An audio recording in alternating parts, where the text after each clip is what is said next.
city. In our small town, where there's only one convenience store, she's quite a well-known figure and has a strong connection with the neighbors. At neighborhood gatherings, she mostly boasts about her son's accomplishments. She believes that a woman who marries such a man should also have an impressive educational background. When we first met, during the announcement of our engagement, she immediately asked, "Which university did you graduate from?" "I'm a Harvard alumna, you know." When I told her the name of my university, she made a noticeably disapproving face. It seemed she hadn't heard of it. To her, an unfamiliar university meant it was a lower-tier school, and she assumed I was poorly educated. Since then, she seemed to have a problem with my educational background. While she allowed the marriage, she began to treat me poorly afterward. She would wait until my husband and father-in-law weren't around and then say things like, "Why did Kevin have to marry someone with such a low level of education?" She'd imply, "Someone like you isn't a good match for him." She even suggested, "You must have forced him into this marriage or manipulated him somehow." And the worst was, "It's a shame for any child to have a mother like you. It's better not to have children at all." These were the kinds of things she would say every time we met. Fortunately, we weren't living together at the time, but she would still come over whenever she had free time just to criticize my education and then leave. My mother-in-law seemed pleased with herself, but it stressed me out so much that I started getting gray hairs. She even gossiped about me to the neighbors, saying things like, "Erica can't even do basic math," or "She can only recite the alphabet up to H." As a result, I often found myself being laughed at by the locals. I considered talking back many times, but I knew she would likely fabricate a story about me getting violent and spread it around the neighborhood. So, I endured it all without telling anyone. One day, my in-laws decided to rebuild their house. My father-in-law had hurt his back, and they wanted to make the house more accessible. We were grateful for everything my father-in-law had done for us, so we offered to help pay for the renovations. My mother-in-law planned a big celebration with the neighbors for the housewarming, and of course, I ended up being the one to prepare everything. "I'll help you," my husband offered, but my mother-in-law quickly intervened, saying, "Come here, Kevin. I want to show off my highly educated son," and dragged him away. As she left, she remarked, "Someone with your low education should at least be good at cooking, so get on with the preparations." During the party, my mother-in-law was in high spirits. As expected, she began her usual bragging to everyone, saying, "My son built this house. What a wonderful and beautiful son he is. I wonder who raised such a child." "Oh, that's me."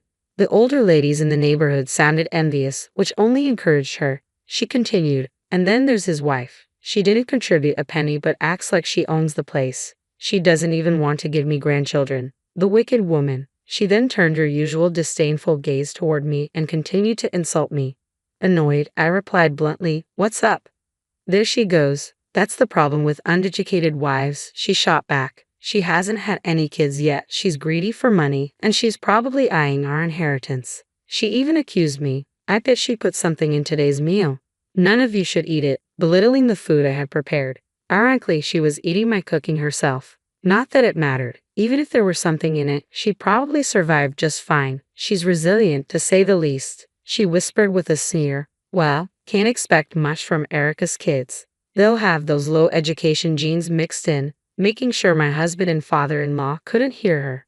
She always harassed me without letting others catch on, which infuriated me. The ladies around us chimed in with laughter, agreeing with her. That's right. When I glared at them, they awkwardly looked away. I couldn't understand why they agreed with her if they felt bad about it. She wasn't some powerful figure, or maybe she had some hold over them. Even as these thoughts crossed my mind, the stream of insults from my mother-in-law continued unabated. I wondered how long this life would go on. Did I have to endure her bullying forever? For what purpose? Lost in these thoughts, I soon made a decision. "I can't stand it anymore," I suddenly shouted, startling both my mother-in-law and the kitten Bella. "Sorry for scaring you, Bella. I'll give you some treats later," I said to the kitten. Then I turned to my mother-in-law and said, "You hate me, right? You don't want a child born from someone with low education like me, do you? And who knows what would happen to them after they're born? Maybe they'd be abandoned in the mountains. Oh, scary, scary." "What? I would never do such a thing," she exclaimed. "And by the way, I expect you to repay every penny I contributed to building this house," I stated calmly. My mother-in-law was visibly shaken by my unexpected words. "What nonsense are you talking about all of a sudden?" she retorted, her voice echoing through the house. This commotion caught the attention of my husband and father-in-law, who quickly came over to see what was happening. The surrounding guests also looked on curiously, so I decided to seize the opportunity to fully confront my mother-in-law and expose her wrongdoings. "What's all the yelling about?" my husband asked, clearly alarmed. "Listen to this. Erica, who claims she didn't contribute any money, is now demanding I pay her back for the house," my mother-in-law exclaimed, attempting to paint me as unreasonable. All eyes suddenly turned to me. "But you said you didn't want a child from me, right?" "Mother-in-law, isn't that what you've been saying, ladies?" I asked the nearby women. Yes, that's true. She always says that," they admitted reluctantly. "She said she doesn't want those low education genes," they added. My mother-in-law stood there, stunned by their betrayal, her mouth agape. She probably never imagined they would turn on her. Serves her right. Why should I silently endure bullying from you? I'm not your punching bag for stress relief. I turned back to my mother-in-law, my voice seething with anger. My husband and father-in-law gasped in shock at the revelation. "Have you been bullying Erica?" "Don't mess with me," my father-in-law demanded, his face flushing red with rage as he confronted her. Despite being unnerved by his rare outburst, my mother-in-law attempted to defend herself. "But it's true. A child from low-educated Erica won't turn out well. Besides, she's just a housewife living off my son. I haven't said anything wrong," she shouted defiantly. However, as she noticed the cold, disapproving stares from both my husband and father-in-law, her face went pale. In front of them, she always portrayed herself as the perfect mother-in-law. Now, her thick-skinned demeanor, which was more resilient than her makeup, had been thoroughly stripped away. My husband sighed and turned to my mother-in-law with a cold expression. "Mom, what are you talking about? Erica graduated from Harvard. She's far more educated than I am." The room fell into stunned silence. "What do you mean?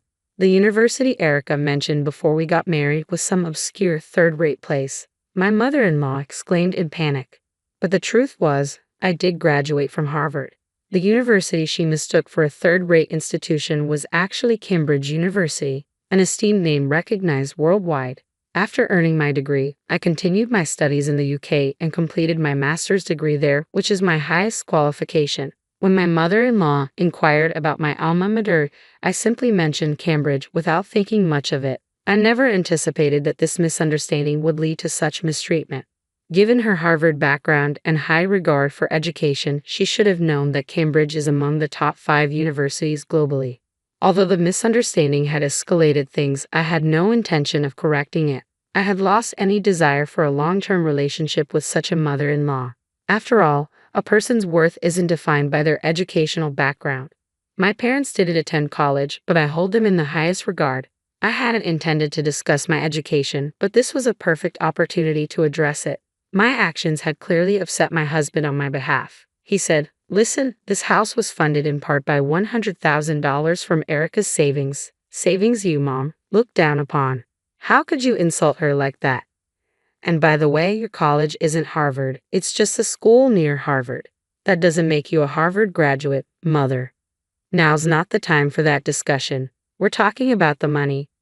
There's no way a housewife like Erica could have accumulated that kind of money. Erica isn't just a housewife. In fact, she earns several times more than I do." "What did you say?" My mother-in-law's surprise was evident. "Yes, I make my living through stock trading, earning over $10,000 a month." I never mentioned this to my mother-in-law, so it's understandable that she might have assumed otherwise. Given her love for money almost as much as her reverence for education, if she knew, she'd likely demand luxury cars and the latest gadgets. That's why I asked my husband to keep it a secret. Since I'm usually at home when she calls or visits unexpectedly, she assumed I was just a housewife. My mother-in-law stood there, speechless and stunned by this revelation.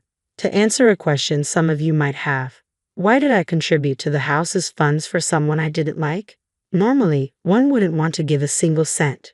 The reason is straightforward. It was to avoid any arguments about living arrangements. By funding a comfortable and accessible home for her, I hoped she would be content and not bother us, especially after her minor injury. If she was comfortable in her own house, she'd likely visit ours less often. It was an expense I justified for my own peace of mind. Doesn't that make sense? Now, having fully recognized my mother-in-law as an adversary, I said firmly, I want the full $100,000 back. If you can't repay it, sell the land and house. If that's not feasible, borrow the money from a financial institution. That's outrageous. This house is ours now, and I have no intention of giving you a penny, my mother-in-law declared defiantly. Breaking his silence, my father-in-law shouted, How much longer do you plan to upset everyone around you? Look at the room. Nobody is on your side. My mother-in-law began to cry as my father-in-law berated her, but despite his pleas for her to apologize, she refused to humble herself, her pride too great. In the end, she left without offering an apology or even glancing my way. I'm so sorry, Erica. If I had been more attentive, this wouldn't have happened, my father-in-law said, deeply apologetic. There was no need for him to apologize. My mother-in-law only bullied me when he was unaware. Please lift your head. You've done nothing wrong. Please continue to treat me as your real daughter, I said, placing my hand on his shoulder. My father-in-law responded, Thank you, Erica. Leave her to me. I'll ensure she never bothers you again. And he went after my mother-in-law. The mood around us seemed to lighten as the situation settled. The neighborhood ladies, visibly relieved, apologized to me and promised to sever ties with my mother-in-law, which greatly lifted my spirits. A month later, my father-in-law announced that he was divorcing my mother-in-law. It turned out the issues went beyond that day's confrontation. My mother-in-law had been involved in an affair with a highly educated middle-aged man. My father-in-law, suspecting something was wrong, had hired a private investigator to gather evidence discreetly. The divorce was swiftly finalized, and my mother-in-law was ordered to repay the $100,000 I had contributed for the house renovations as part of the alimony. Apparently, her lover financed this amount, and in return she was now working as a maid, my father-in-law reported with a look of disbelief. Now, both my father-in-law and I can live free from the troubles caused by my mother-in-law. I'm now 5 months pregnant, and my husband, father-in-law, and the neighborhood ladies are all deeply concerned about my health and have been incredibly supportive. In a way, I have to thank my mother-in-law for helping me gain such a supportive circle. Looking ahead, I'm excited about the future and look forward to a happy life with my soon-to-be-born child, my husband, father-in-law, and our cat, Bella. I received a frustrating WhatsApp message from my sister. I left your disabled daughter at your home. Panic-stricken, I rushed home, only to find my daughter sobbing uncontrollably, alone, outside the house. This was the breaking point. I couldn't rely on my sister to look after my kids anymore. It was time to show her what family truly meant. My name is Amanda. I'm 43 years old and have a passion for baking. Ever since I was a kid, I've loved experimenting in the kitchen. You'd think I'd be a master by now, right? And, well, not to brag, but I am, mostly. Except for chiffon cakes. My kids love to tease me about those. Mom, your chiffon cake's so dry. Don't worry, we'll help you next time. But when it comes to muffins, I'm a star. My kids' friends often gush, we wish you were our mom. My own kids just give me smug looks, as if to say, yep, that's our mom. These little moments of banter and joy make family life so special, or so I thought. But my sister Kathy's idea of family was vastly different.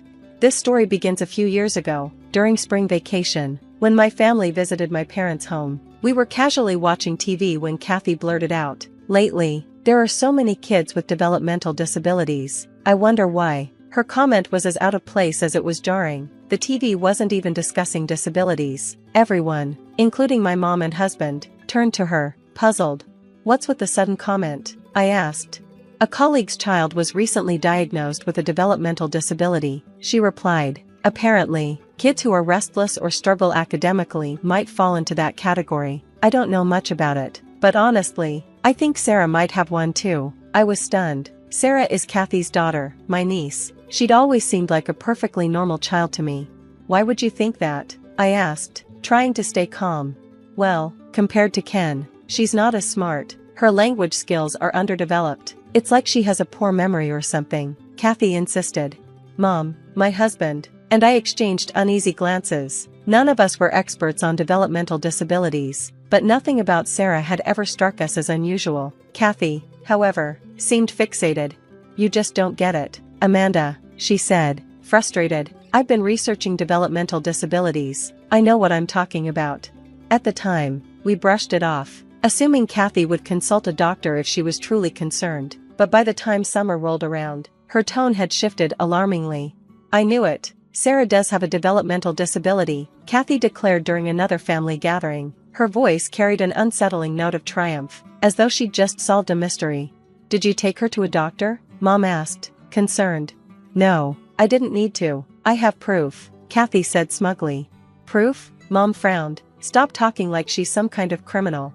But Kathy pressed on. Sarah starts elementary school next year, and she still can't write the alphabet.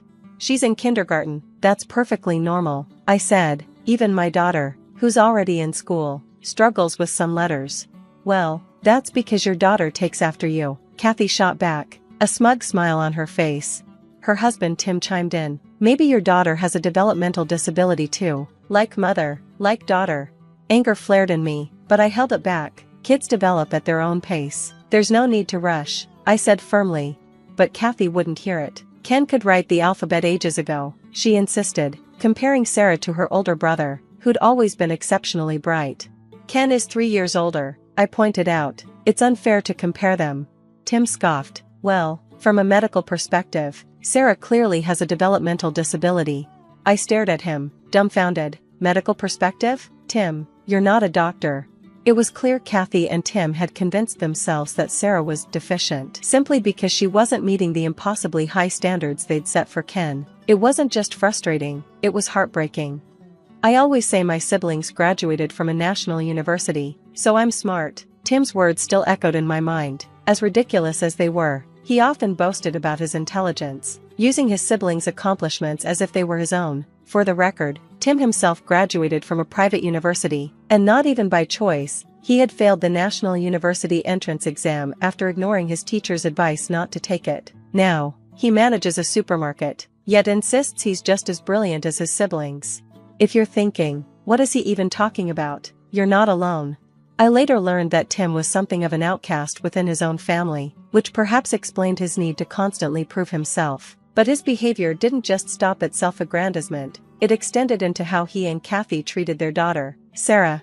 One day, my husband Mike cautiously suggested, maybe a professional should evaluate Sarah. It could help clear things up. Oh, I've already consulted professionals, Kathy replied quickly.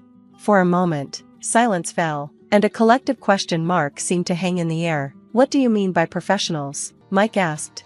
Well, I've watched health programs on TV, Kathy said matter-of-factly. Their observations matched Sarah's symptoms exactly, so it must be accurate.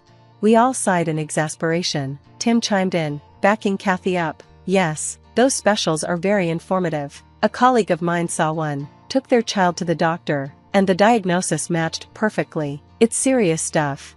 Mom finally had enough. TV is just TV. Stop using it as your source for medical advice. If you're truly worried, take Sarah to a real doctor. Stay out of our parenting, Kathy snapped, her voice sharp. You're all so ignorant. And with that, she stormed out, dragging Tim and Ken with her, but leaving Sarah behind without a word. Mom sighed deeply. If they're going to act so high and mighty, the least they could do is take proper care of Sarah. Sarah, meanwhile, was playing with my daughter, her usual bright smile plastered on her face, but as I watched her, I noticed something. Every so often, her smile faltered, replaced by a fleeting look of sadness. She must have realized her family had left without her. That brave smile broke my heart. Sarah shouldn't have to carry the burden of our adult failures. I was more certain than ever that she didn't have a developmental disability, but rather, she was the victim of neglect and favoritism. Later that day, Kathy and Tim returned home in high spirits, shopping bags in hand. Mom's face darkened. Do you often leave Sarah behind when you go out shopping? It's just leaving her at home. What's the problem? Kathy shrugged. The problem is, you don't leave Ken behind. Why treat Sarah differently? She doesn't listen, so we're teaching her discipline, Kathy argued. Discipline her if you must, but don't just abandon her without explanation. That's cruel, Mom countered. Tim jumped in defensively. We provide her with proper meals and a good education. Why do you keep criticizing us? That's the bare minimum for parenting, I said sharply. You act like it's some grand favor. This is a family matter. Stay out of it, Amanda, Tim snapped. Sarah is my family too, I shot back. She's my niece. If she's being mistreated, I won't stay silent. My words seemed to hit a nerve. Kathy and Tim avoided my gaze, but their silence spoke volumes. If you suspect Sarah has a developmental disability, leaving her alone is even more irresponsible, Mike added. That's why we're teaching her to stay home alone. Kathy slammed her hand on the table. The argument dragged on for hours, going nowhere. Eventually, Kathy and Tim left early the next morning, cutting their visit short. Their favoritism towards Ken was painfully obvious throughout their stay. At meals, if Ken's favorite shrimp was served, Kathy and Tim would give him extra portions, even taking from Sarah's plate. Sarah, clearly used to this treatment, never protested. Instead, she simply complied, a resigned look on her face. The same pattern repeated itself in other ways. Promises of new toys and games were made to Ken, while Sarah was ignored. All family conversations revolved around Ken's achievements, leaving Sarah to sit quietly on the sidelines. It was heartbreaking to witness. One day, Kathy showed up unannounced with Sarah. "Can you take care of her just for today?" she asked. Even Sarah seemed confused by the sudden request. She glanced at me and said softly, "I could just play in the park instead." Without asking too many questions, we agreed to look after her. When Kathy returned later that evening, she seemed apologetic. "Thanks for watching, Sarah," she said. "Why the short notice?" I asked. "Oh, Ken had friends over. Their moms are all doctors and lawyers. You know, it'd be awkward to have Sarah around." I was stunned. "You're ashamed of your own daughter? She doesn't fit in with those families." "What can I do?" Kathy said with a laugh, as if it were a joke. "That's no excuse," I said firmly. "Whether Sarah has a disability or not, she's your daughter. You should be her biggest supporter, not her biggest critic." Kathy's smile vanished. "You've only raised one child, don't lecture me." With that, she yanked Sarah by the arm and left. These patterns continued. Kathy and Tim would leave Sarah with us, often for long periods, while they took Ken on elaborate outings. They showed up late to pick her up, offered no apologies, and acted like nothing was wrong. Their actions only reinforced my determination to step in. Sarah deserved better than the hand she'd been dealt, and I was going to do everything in my power to ensure she got it. "I told you to call before coming over, didn't I? And why didn't you stick to the agreed time?" My tone was sharper than usual, even in front of Sarah. I couldn't help it, I was furious. "Oh, don't be so picky," Kathy replied nonchalantly. "We're here to pick her up, aren't we?" "That's a given," I snapped. "But you can't just drop her off carelessly without proper planning." "What's with you lately? Always so irritated, is it menopause?" Kathy quipped with a smirk. Tim burst into loud laughter, finding her remark hilarious. I clenched my fists, struggling to keep calm. "You two are unbelievable. I keep repeating myself, you need to rethink how you're raising your kids." "We are thinking about it," Kathy shot back. "That's why Ken is involved in so many activities, unlike your daughter, who doesn't do anything. We respect our daughter's wishes, because she said she didn't want to participate in those things. Well, we're respecting Ken's wishes, too. Isn't that right, Ken?" Kathy turned to him. Ken nodded weakly, his forced smile betraying his true feelings. "See?" Kathy said triumphantly. "Even Ken agrees." I sighed deeply. I'm tired of repeating myself. "Fine, just take Sarah and go." Kathy grabbed Sarah by the arm, practically dragging her toward the car. Tim didn't say a word as he started the engine, leaving us standing there, feeling defeated once again. The next day, I was out shopping when I received a text from Kathy. "Hey Amanda, you love Sarah, right?" Confused, I replied, "Of course I do. She's my niece. Why are you asking this?" Her response left me stunned. "Great. Perfect. Consider her your daughter now. I left her at your doorstep. I didn't see anyone home, so you should hurry back. She might be crying alone." I froze in the middle of the store, rereading her message in disbelief. Was this some kind of joke? I called her immediately, but her phone was off. Panic set in. I abandoned my cart and rushed home. When I arrived, my heart sank. Sarah was sitting on the ground in front of the door, crying uncontrollably. Her face was buried in her hands, her small body shaking with sobs. "Sarah!" I ran to her and pulled her into a hug. She clung to me tightly, tears soaking my shoulder. "It's okay, sweetheart, I'm here." It was clear what had happened. Even without asking, Kathy had abandoned her. Calls to Kathy and Tim's phones went unanswered. They had deliberately cut off contact. Through her tears, Sarah whispered, "Auntie, I didn't want to be left like that." I held her close, my anger toward Kathy and Tim boiling over. How could they be so cruel? Right then and there, I made a promise to Sarah, and to myself, I would protect her. She didn't deserve this. Within a week, my husband, mother-in-law, and I went to Kathy's house to confront them. We brought along legal paperwork to formalize Sarah's adoption. Our plan was clear: Sarah would become our daughter. To our surprise, Kathy and Tim agreed without much resistance. Less burden for us, Kathy said with a dismissive shrug as she signed the papers. Her lack of remorse infuriated me, but I held my tongue. Sarah's well-being was my only priority. 3 months later, Kathy showed up at our house unexpectedly. "We want Sarah back," she said, as if the past few months had never happened. "What are you talking about?" I asked, incredulous. "She's a genius," Kathy exclaimed. "I just found out she won an art contest. Her painting was displayed at the bank. We didn't even know she liked to draw." I couldn't help but laugh at the irony. "Of course you didn't know, because you never paid attention to her. That contest? I submitted her artwork myself. Her preschool has been encouraging you to nurture her talents for years, but you ignored them." Kathy's face flushed with embarrassment. "Well, it doesn't matter now, just give her back." I shook my head. "It's not that simple. The adoption is finalized. Sarah is our daughter now, but if she wants to go back to you, I won't stop her. She'll choose me," Kathy said smugly. "Watch." I called Sarah into the room. When she saw Kathy, she hesitated, then clung to me. "Mama," she said softly, a name she'd started using to combine mom and auntie. Kathy reached for her, but Ken stepped in front of his mother protectively. "Ken, what are you doing here? Don't you have lessons?" Kathy demanded. Ken's voice trembled as he replied, "I don't want to go to lessons anymore. I hate them. I hate everything you make me do." Kathy tried to scold him, but I stopped her. "Don't you get it? Your children don't want what you're forcing on them. You've been so focused on appearances and achievements that you've completely ignored their happiness." Kathy stood there, speechless. "Just go home," I said firmly. "You've lost the right to call yourself their mother." In the years that followed, our family dynamic flourished. Sarah, Ken, and our daughter grew close, forming a bond stronger than I could have imagined. Ken moved in with my mother, and Sarah thrived in our home, pursuing her passion for art. Though the road was challenging, it was worth every step. Our two-family household was filled with love, laughter, and the joy of watching the kids grow into their unique talents. Kathy and Tim, meanwhile, drifted into isolation, burdened by the consequences of their selfishness. Our lives weren't perfect, but they were rich with the one thing that mattered most: family.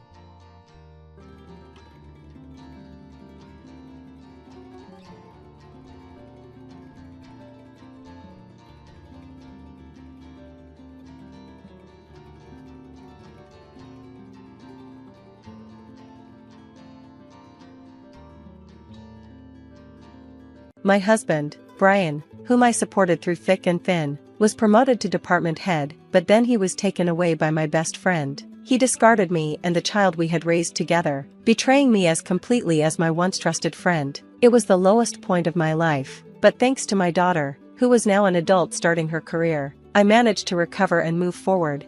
2 years later, I ran into them unexpectedly in the city. My former best friend sneered as she glanced at the man standing beside me. "A poor-looking old man suits you well," she said smugly. I smiled calmly. "Good to see you. Don't you recognize me?" She looked confused. My ex-husband rushed over, panicking. I turned to them both and said, "Let me introduce myself properly. My name is Sarah. Until 2 years ago, I was Sarah Ingram." 2 years ago, my husband Matt, the man I married at 24 after a whirlwind romance, asked me for a divorce. It happened just after he was promoted to department head. I had met Matt when I was a new hire, fresh out of college, and he was my senior colleague and mentor. Not long into our relationship, I discovered I was pregnant. Without hesitation, we decided to marry, and I left my job to focus on our child, Emma, who is now 22 and thriving in her career. I had thought I could finally enjoy the second half of my life with Matt. With Emma grown and independent, we'd have more time for each other. But that hope was shattered on the day Matt came home wearing a distant expression. I had prepared a special dinner to celebrate his promotion. When he sat down, he avoided my eyes. "We need to talk," he said gravely. My heart sank, but I tried to stay optimistic. Maybe he wanted to talk about our future now that his career was stable. I had imagined he might thank me for my years of support or even surprise me with plans for a vacation. Instead, his words cut through me like a knife. "I want a divorce. I've fallen in love with someone else." I was stunned. 4 years. I had supported him, raising Emma largely on my own while he chased his ambitions. I believed him every time he said he was busy with work dinners or business golf. I hadn't seen any signs of his betrayal. My life revolved around our family, and I thought I could rely on his gratitude and loyalty.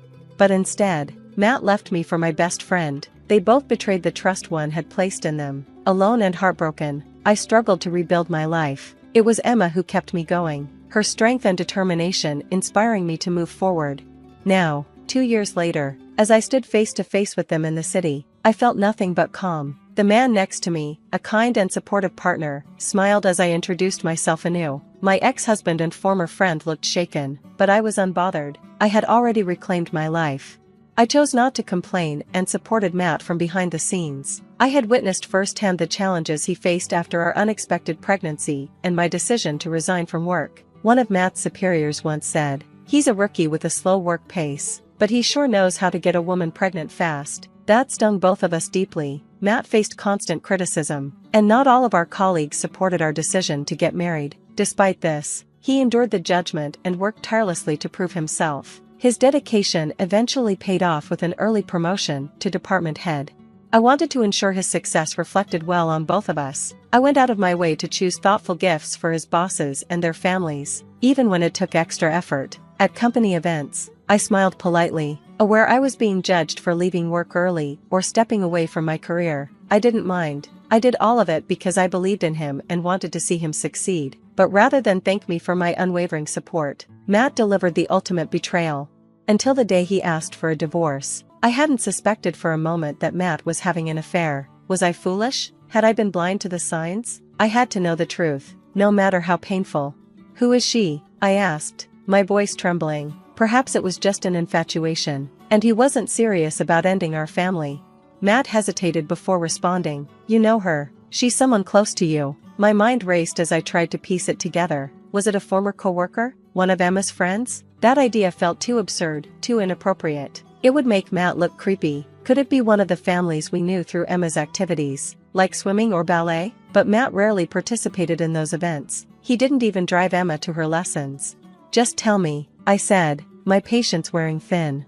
He sighed and shouted, "It's Michelle." Michelle? The name struck me like a blow. Michelle had been my best friend since childhood, the person I trusted most. We'd shared everything, our joys, our struggles, and even our families. When Matt and I got engaged, Michelle had asked me to introduce her to one of Matt's friends. She later married him, and they had a daughter, Jessica, who was 3 years younger than Emma. 4 years, we bonded over parenting, organizing barbecues, and sharing advice. I had never imagined she would betray me like this. Memories of Michelle flooded my mind. Once, when I was holding on to some of Emma's outgrown clothes, Michelle had joked, "Holding on to these things like this? That's the sign of a toxic parent. It's just stuff. Sarah, you need to let go, or you'll be that kind of mom." Her words had stung, but I took them to heart and tried to be less sentimental. Later, I gave Michelle some of Emma's old clothes and toys as hand-me-downs. However, I struggled to part with one item, Emma's preschool uniform. It held too many memories of her first year of school. I lied to Michelle, saying I might need it for another child, and asked her to return it once Jessica was done with it. Michelle's marriage didn't last, and by the time Jessica was in kindergarten, she and her husband divorced. When she handed me back the preschool uniform, I was relieved to have it again, even though it was worn and patched. But her words stung as she handed it over. "Must be nice to be a housewife." "Huh, Sarah? I'm still dating, but as a single parent, I can't give Jessica a sibling."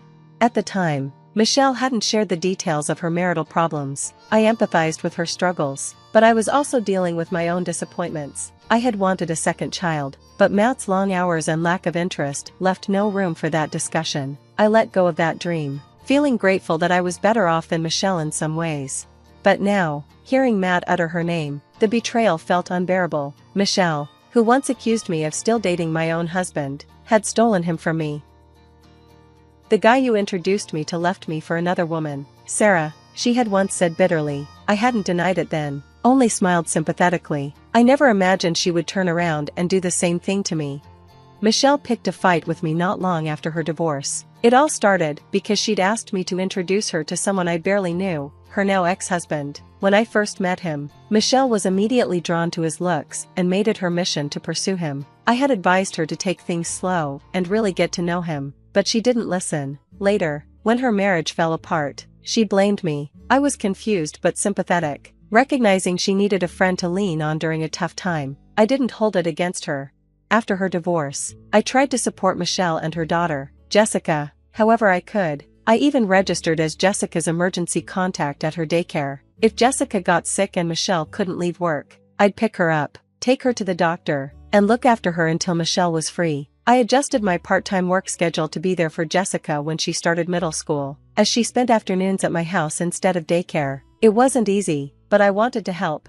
When my own daughter, Emma, graduated from elementary school and moved on to middle school, my life took a turn. A clerk at my part-time job got married and relocated, and my company offered me a full-time position. Matt, my husband, supported the idea of increasing our household income, and Emma was on board too. After years of focusing on family, I was excited to take on this new chapter. However, working full-time meant I couldn't continue looking after Jessica after school. Michelle and I had to adjust. Jessica began coming home to an empty house, but I figured it wasn't my responsibility anymore. Life moved on.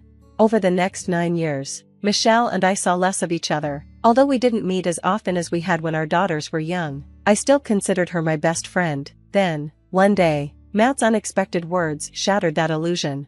I want a divorce. I'm in love with Michelle. His declaration hit me like a ton of bricks. I tried to laugh it off, thinking it had to be some kind of joke. You're kidding, right? Michelle is my best friend.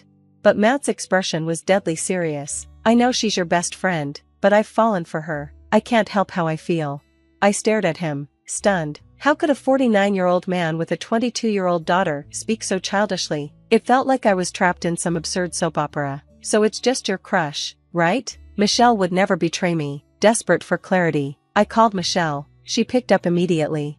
Michelle, can you come over? Matt's saying some crazy things. But instead of laughing it off, Michelle chuckled. Oh, I already know. Matt told me he was asking you for a divorce today. You knew? My heart sank. You'd been talking to him? Her voice was cheerful, almost gleeful. Yes, Sarah, I'm sorry, but Matt's in love with me now. He wants to divorce you and marry me. The world seemed to spin. This had to be a cruel joke. My husband and my best friend conspiring together? It was too much to believe. Matt left the room muttering something about going out for a smoke, something he hadn't done since I was pregnant. When had he started again? When he returned, he wasn't alone. Michelle walked in beside him, and they both looked resolute. Sarah, I'm really sorry, Matt began, but we've confirmed our feelings for each other. Michelle is the right partner for me now. Despite her words of apology, Michelle's smirk was unmistakable. I couldn't help but snap. Didn't you already have a boyfriend, Michelle? You always did, even after your divorce. And some of them supported you financially. Her expression hardened. Sarah, don't bring that up in front of Matt. Those boyfriends were just temporary. The truth is, I've always loved Matt. She even mustered fake tears, putting on a melodramatic display. To my shock, Matt reached out and stroked her hair tenderly. Sarah, don't blame Michelle, he said softly, as if this betrayal was something I simply needed to accept. It was like Matt wanted to cast himself as some tragic hero in this ridiculous drama. Watching him and Michelle, I could hardly believe these people were real. My heart shattered as tears rolled silently down my cheeks. I whispered, since when? We've been meeting in secret for a long time, Michelle admitted shamelessly, but we only started talking seriously about marriage after Matt's promotion was confirmed. I felt like a fool. I had trusted them both, and now it was clear they had been betraying me behind my back. Michelle must have seen Matt's promotion as an opportunity to improve her own life and latched onto the idea of marriage. Her arrogance was unbearable. So now that you know, hurry up and divorce him already, she said, smirking. Her attitude made my tears feel ridiculous. I forced myself to respond. Fine, I'll divorce him, but I couldn't resist asking, what about Jessica? Does she know? Don't ignore your daughter's feelings. At the mention of Jessica, Matt's face briefly registered guilt. He dropped his gaze. Jessica turned 18 and moved out. She's no longer my responsibility, he muttered. Then, astonishingly, he added, it's probably your fault she turned out so defiant, considering how much time she spent with you. Their callousness was staggering. I hadn't spoken to Jessica in some time, so I hadn't even known she had moved out. When Matt produced the divorce papers, with Michelle's signature already on the guarantor section, I couldn't muster the energy to argue. Seeing that grotesque document, I agreed to the divorce on the spot. Matt packed his things and moved out to live with Michelle. I never thought Michelle would have the audacity to treat my husband like one of my daughter's hand-me-down clothes. Yet here we were. When Emma returned from her business trip the next day, I told her everything. Her reaction was sharper than I expected.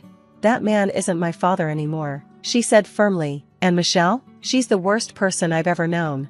Her words startled me, but I saw how strong Emma had become. I had worried she would be deeply hurt, but she handled the news better than I had imagined. Even so, her anger burned hot. "Have you talked to Jessica?" I asked. "I'm worried she might be struggling." "Mom, stop worrying about other people and start thinking about yourself," Emma said, her eyes brimming with tears. Seeing her so raw and vulnerable, I realized she had suffered more than she let on. I hugged her, something we hadn't done in years. I vowed to be a better parent, someone Emma could truly be proud of. 2 years passed without a word from Matt or Michelle. Emma thrived in her new independence, and we saw no reason to reach out to her father. Michelle had moved far away after marrying Matt, and our paths never crossed until one fateful evening.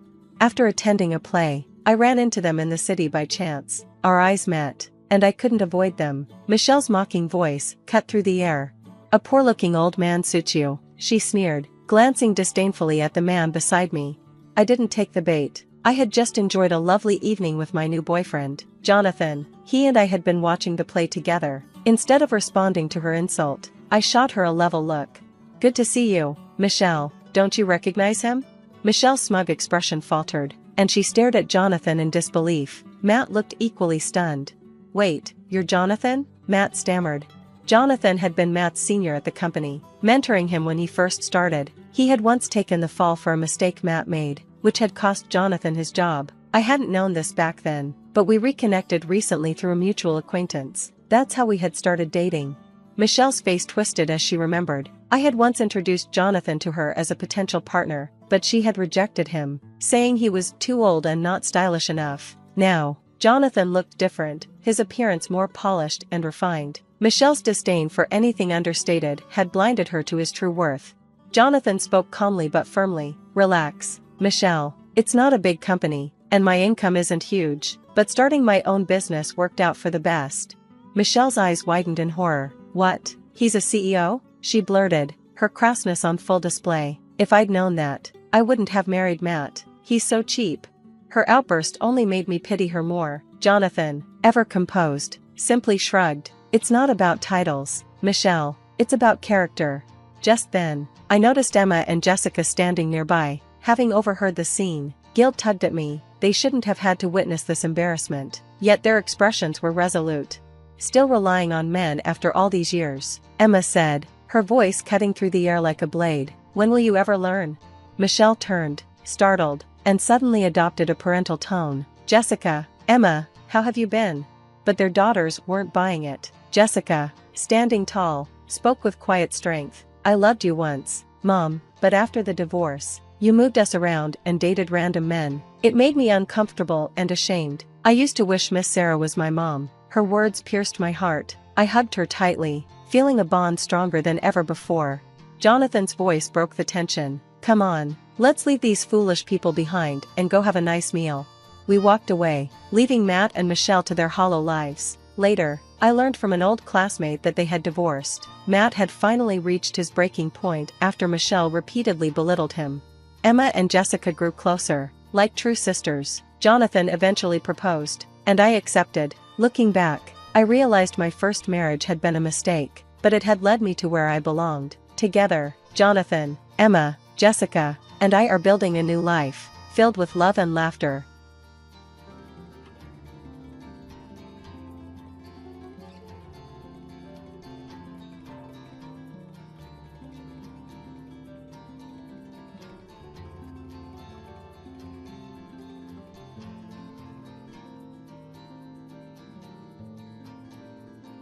You can't even handle household chores, so we might as well get a divorce, Tom," he said with a smirk as he entered the hospital room. I was connected to various medical devices, and a girl I didn't recognize stood by his side. Little did Tom know I had assets worth $6 million, and divorce in this situation would be a matter of life and death for a housewife like me. Fine, he has the divorce papers, I thought to myself. I couldn't be with a man who verbally abused his wife in such a state.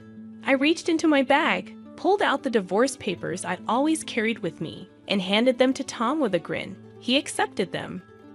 Now I can say goodbye to you. I'll be happy with her, so don't worry, Tom said as he wrapped his arm around the girl, referred to as Catherine Lyon. She sneered at me and said, "Take care, Misso. You're not Miss anymore. Take care, ma'am." With those words, the two of them left the hospital room, laughing. But their happiness would only last for now. Alone in the room, I couldn't help but laugh out loud. Today was Friday, so the divorce would be processed on Monday. Oh, I couldn't wait for 3 days from now. My name is Annalie Johnson, a 45-year-old housewife from a regular farm. I didn't have any particular skills, but I was proud of my vast cooking repertoire. My husband, Tom, and I were the same age and had been college classmates.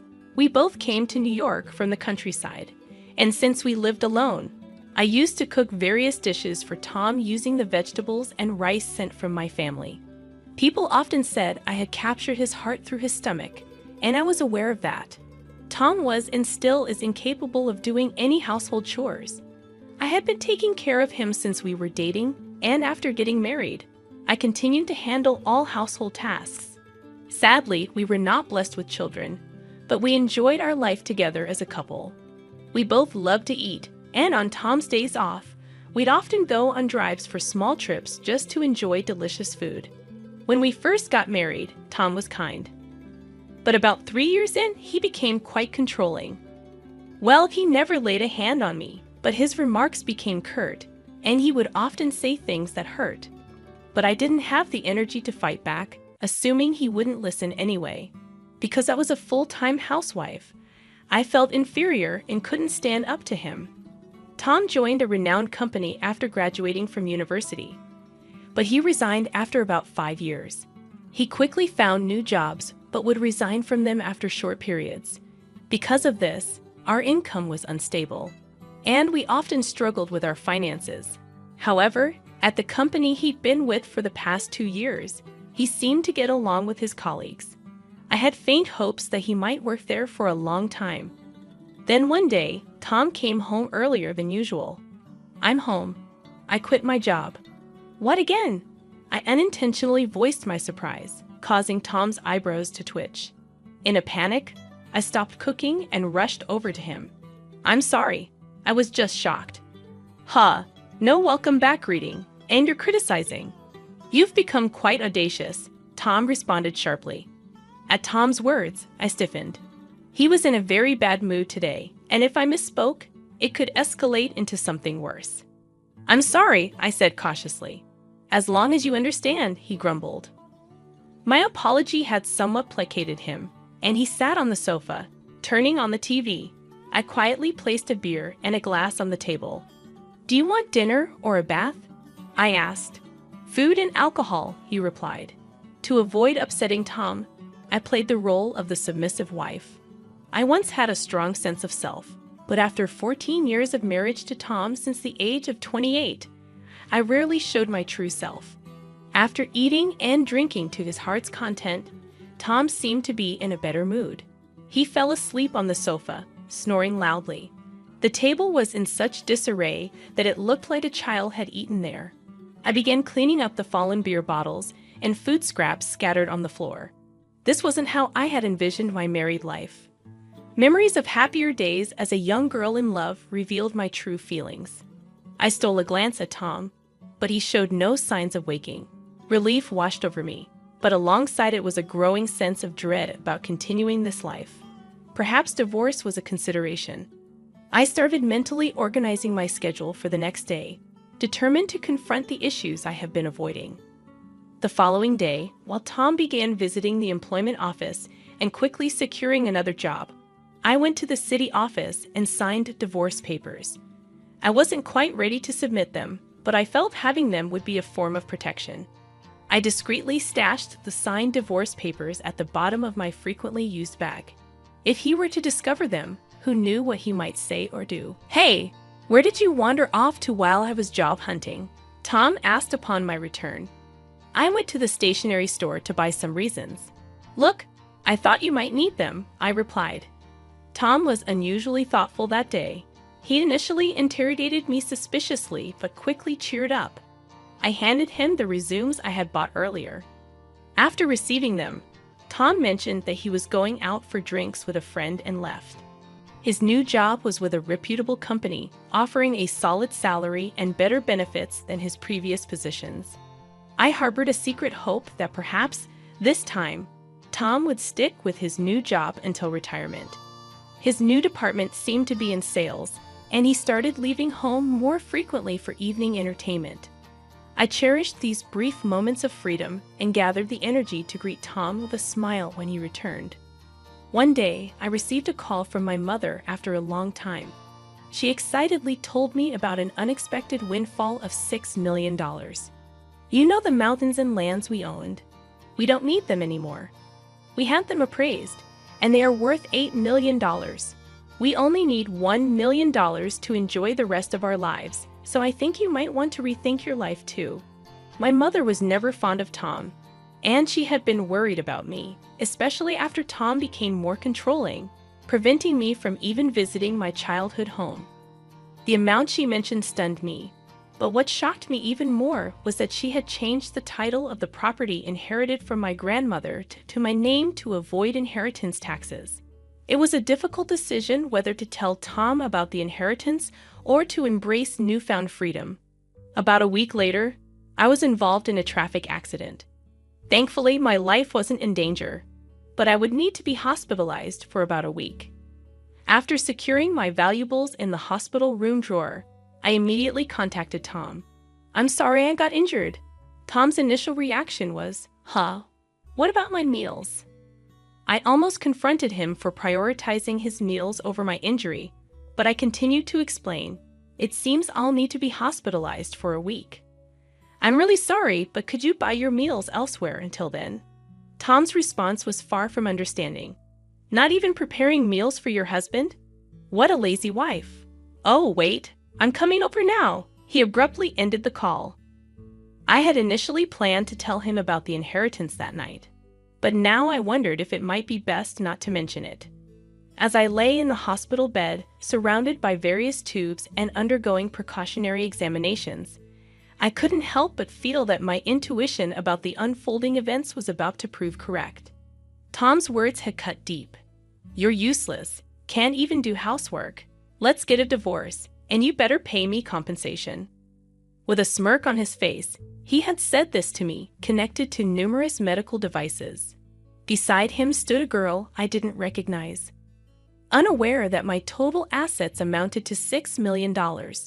He should have realized that a divorce under these circumstances would be a matter of life and death for me. "Fine, here are the divorce papers," I finally decided. A man who would hurl abuse at his wife in this condition was someone I'd rather not have. I handed over the divorce papers I had kept as a sort of charm, and Tham accepted them with a smug smile on his face. "With this, I can finally say goodbye to you. I'm going to be happy with her," he declared, wrapping his arm around the girl he referred to as Catherine. Catherine, the girl with Tham, leaned against him and made fun of me. "Take care, madam." "Oh, you're not a madam anymore." "Take care, old lady," she said. They left the room laughing, but their happiness wouldn't last long. In my hospital room, I burst out laughing. It was Friday, and the divorce papers would be processed on Monday. I couldn't wait for those 3 days. As expected, the weekend passed without any contact from Tham.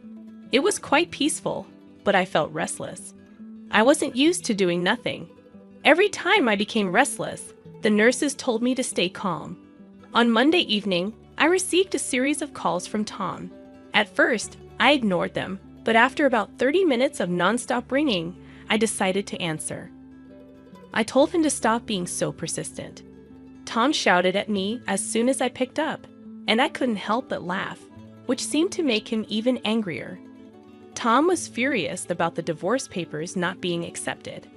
I chuckled and told him that I had previously filed a notice of non-acceptance. I reminded him of how he used to casually mention getting divorced whenever we had a fight. I thought it wouldn't be a good idea if he filed for divorce on a whim during one of our arguments. Tom was upset but quickly changed his mind. He wanted me to withdraw the non-acceptance immediately. However, I had decided that I wouldn't just do everything he said anymore. I explained that I couldn't do it until I was discharged, and we needed to go through procedures at the municipal office before I could leave the hospital. Tom's selfish demands made me laugh even more. It seemed like he wanted to register his marriage with Catherine, whom he brought on Friday. Tom was panicking, and I asked if her name was Catherine and if she was his mistress. Tom clarified that she was his new wife, and since we weren't divorced yet, she technically was my mistress. I calmly responded to Tom's nonsensical remarks, making him groan. I made the decision to hit him where it hurt the most. I mentioned that he would hear from my lawyer about the division of property, including the trouble this time. I had always taken care of the household chores and had never cheated on him. It was clear that Tom was the responsible party, not me. Tom seemed genuinely puzzled and believed that not taking care of him while I was hospitalized would make me at fault.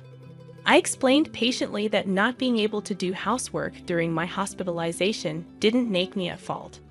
He had abandoned taking care of me, and even if I were a child, it would be considered neglect. But as an adult, he should be able to take care of himself, so it didn't make me at fault.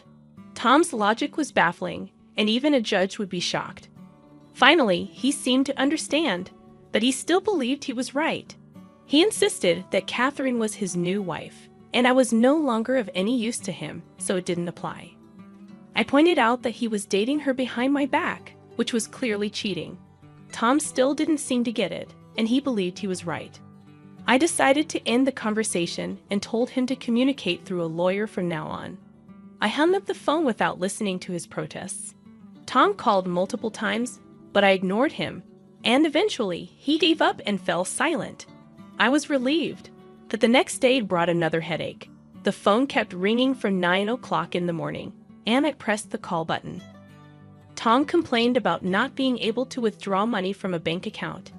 If it was a joint account, he should be able to withdraw without any issues. But I remembered the bank cards and passbooks I had left at home and asked Tom if he was trying to access my account. Tom confirmed that he was trying to take money from my account. Tom was furious and continued with his unreasonable arguments. He didn't seem to understand what I had explained the day before. When I was going to be hospitalized for a week, I had called the bank to prevent any withdrawals until I could handle it personally after being discharged. This was to stop Tom, who wasn't careful with money, from using my savings while I was in the hospital. My decision turned out to be the right one. It's not right to try to take money from an ex-wife's account, especially after a divorce. However, Tom didn't see anything wrong with it and asked me to make a withdrawal immediately. I reminded him that we were practically strangers now, and I had no money to give to strangers. Tom was shocked by my resistance since I had never stood up to him like this before. He insisted that I send the money and pay compensation for not doing housework. Unfortunately, it seemed that despite his academic capability when we first met, he lacked common sense after 17 years of marriage. I addressed Tom as if he were a child, explaining that I was no longer his submissive wife, and we would settle the property division through a lawyer. He became angry and threatened to come over right away. I didn't mind if he came to the hospital, but I had already asked the nurse's station not to let anyone in except for my parents, so it was unlikely he could get to my room. However, Tom did come to the hospital, but it seemed he was stopped at the nurse's station as my phone kept ringing. After ignoring it for a while, it switched to messages, and my screen was flooded with notifications. I saved all of them as evidence and contacted my lawyer. After a while, it seemed that the lawyer had gotten in touch with Tom as the messages stopped coming in. Just when I thought it was over, there was a new development. I was informed about a visitor named Karen, whom I had known for a long time and shared my interests. She had responded to my posts about dining experiences on a social media platform. We used to go out for meals together before I got married. She expressed concern about my injury and shared her suspicions that Catherine, the young girl with Tom, was having an affair with my husband. I was shocked and asked her how she knew it. It turned out that Catherine was Karen's niece. She had told her sister, Karen's mother, about getting married to a 45-year-old man, and when Karen saw a photo, it was of my husband. I couldn't believe the twist of fate. Karen had already informed her sister about the trouble her niece had caused me. Karen was thinking of demanding compensation from Catherine and assured me that our friendship would continue. She didn't want to lose a precious friend over the situation. She had scheduled a meeting with them to sort things out.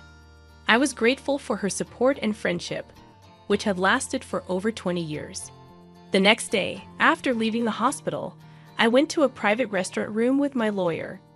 Tom and Catherine were already there, enjoying an expensive traditional meal. I was surprised at their audacity.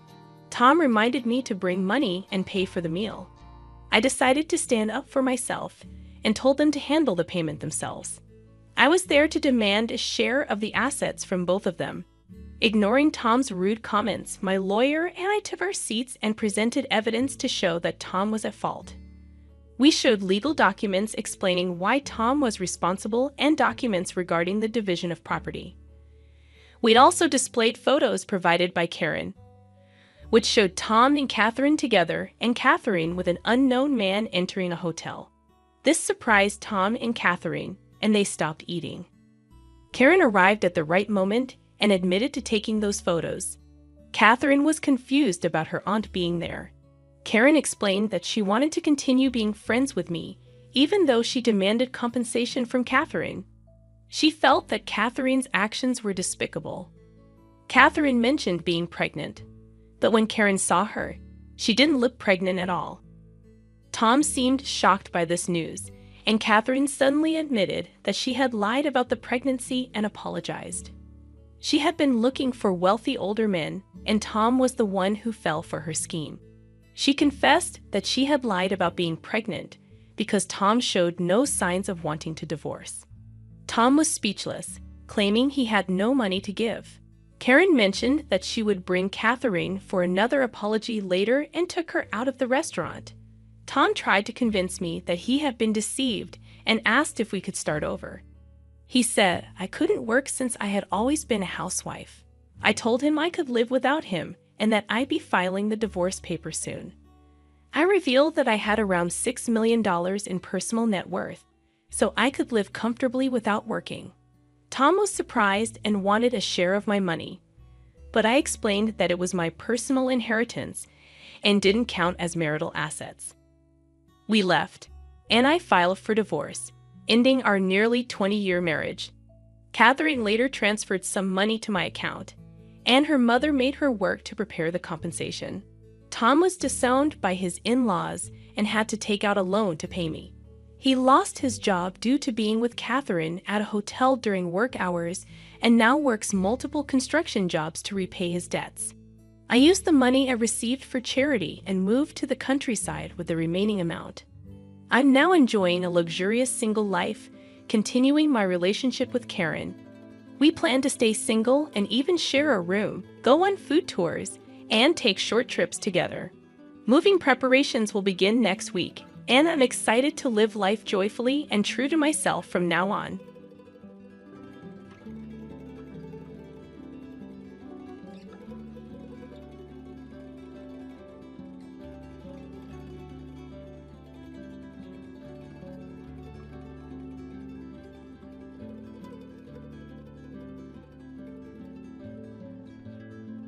You don't have a room here, so you can sleep in the lobby like a stray dog. With a loud thud, my husband's suitcase was dropped at my feet. The cold spring wind bit into my skin, but it couldn't match the sting of rejection. Just a week ago, when Mark had suggested this family trip, my heart had soared with hope. I thought it might finally be the moment he'd begin to accept me as part of the family. I poured all my love into preparing for the trip, eager to be acknowledged. But now, standing alone in the hotel lobby, I understood everything too well. A sharp shove from behind jolted me, slamming my shoulder into a cold marble column. "Oh, Anna, you were just standing there in the way," my sister-in-law, Heather, remarked with a cruel smile, her eyes sparkling with amusement. "You should curl up in the corner like a stray." Clutching my suitcase, I watched as Mark carefully carried Heather's bags upstairs, his expression one of casual disinterest as he avoided my gaze. "Move to the far corner of the lobby, your presence brings down our family's dignity," he said coldly, walking off with his sister, shoulder to shoulder, as they made their way to the third floor. Behind me, my mother-in-law's laughter cut through the lobby like a jagged blade. "Better than being outside in the cold, isn't it? Compared to being homeless, the lobby's a luxury," she sneered. They had booked 3 rooms, deliberately excluding me, again. For years, I had swallowed their cruelty, desperately trying to preserve the family bond one craved. Losing my father as a child had left me yearning for new ties, for a sense of belonging. I endured everything, convincing myself that if I tried harder, if I were a better wife, they might finally value me. But tonight, standing under the chandelier's harsh light, the ache in my shoulder was nothing compared to the turmoil churning inside me. My fingers gripped my phone tightly as I felt something deep within me break apart. With trembling resolve, I took a deep breath and began to dial. "My name is Anna James. I'm 35 years old and a full-time housewife. I married Mark 3 years ago, thrilled at the idea of gaining a new family. Having grown up with just my mother after my father passed, I treasured the concept of family above all else.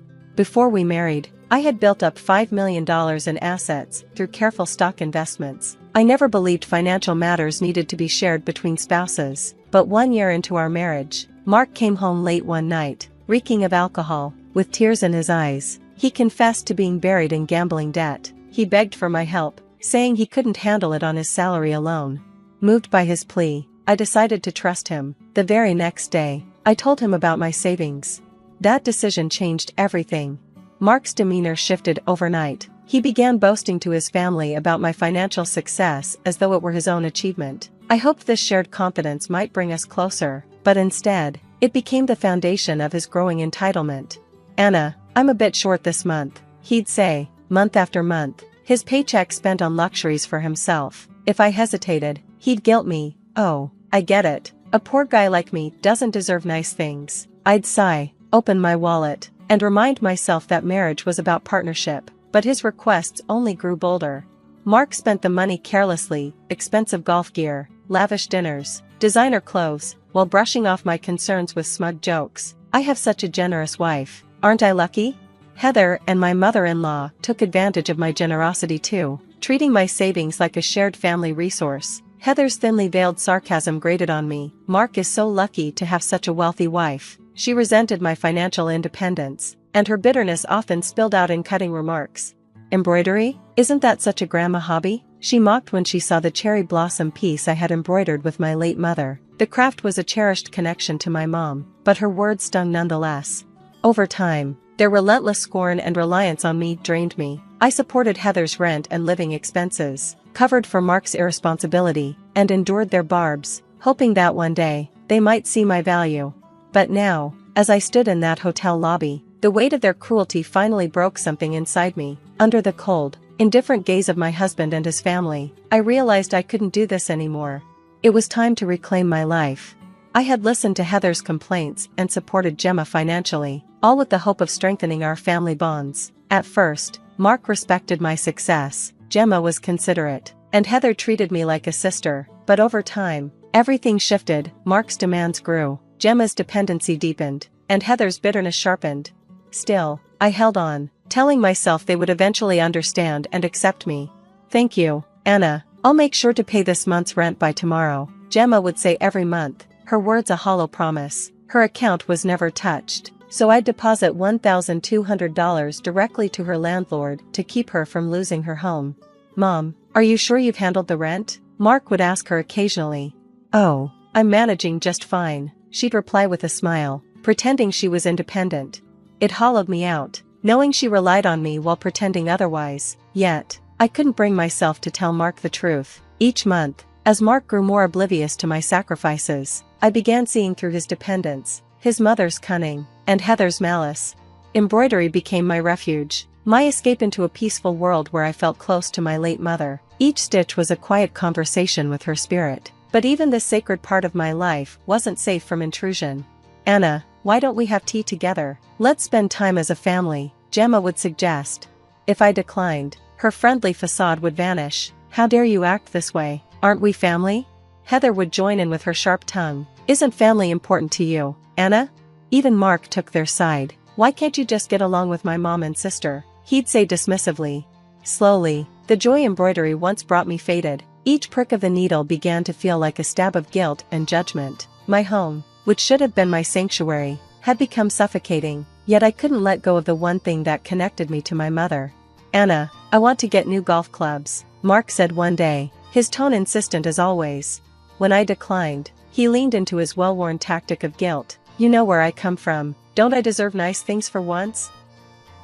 Then there was Gemma's predictable monthly plea. I could really use help with rent again. I no longer hesitated. I silently transferred the payment to her landlord. But when I saw Gemma proudly showing off a new designer handbag, the truth became painfully clear. "Mom's got the good stuff," Mark said, grinning. It struck me then, my sacrifices weren't appreciated, they were wasted. And still, Mark's sense of entitlement knew no bounds. "Anna, you should treat me too," he joked. I began questioning why I continued to enable this behavior, trapped by a false sense of duty.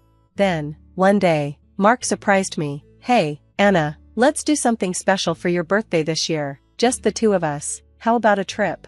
I looked up, startled. In 3 years of marriage, we had never celebrated my birthday together. He always claimed he couldn't afford it, telling me to treat myself with my own money. This time, he seemed genuinely enthusiastic. "I'll plan everything. It's your birthday, after all," he said, scrolling through hotels and sightseeing spots.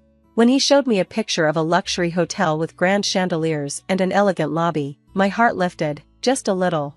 As the trip date approached, Mark grew restless, glued to his phone, texting and occasionally smiling to himself. "Is everything okay, Mark?" I asked.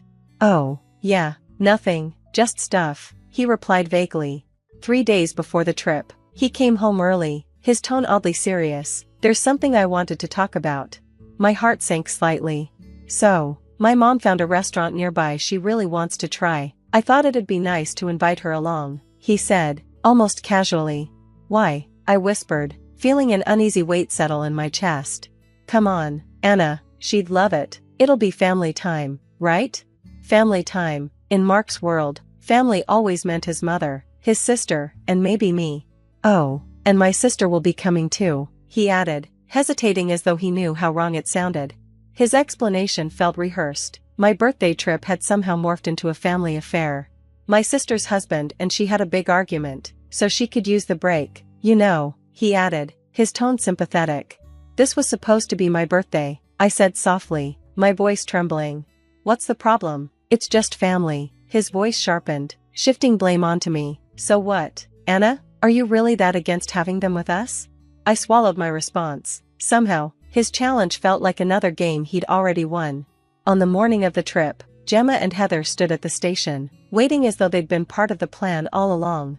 "Anna, we're all set to go, right?" Heather's voice was laced with sweet mockery. "Isn't this perfect? A family trip on your birthday," she added, her sarcasm dripping with satisfaction. I stood silently on the platform, my last flicker of hope extinguished. 3 years of marriage, so many sacrifices, and for what? A hollow sense of belonging to a family that never truly wanted me.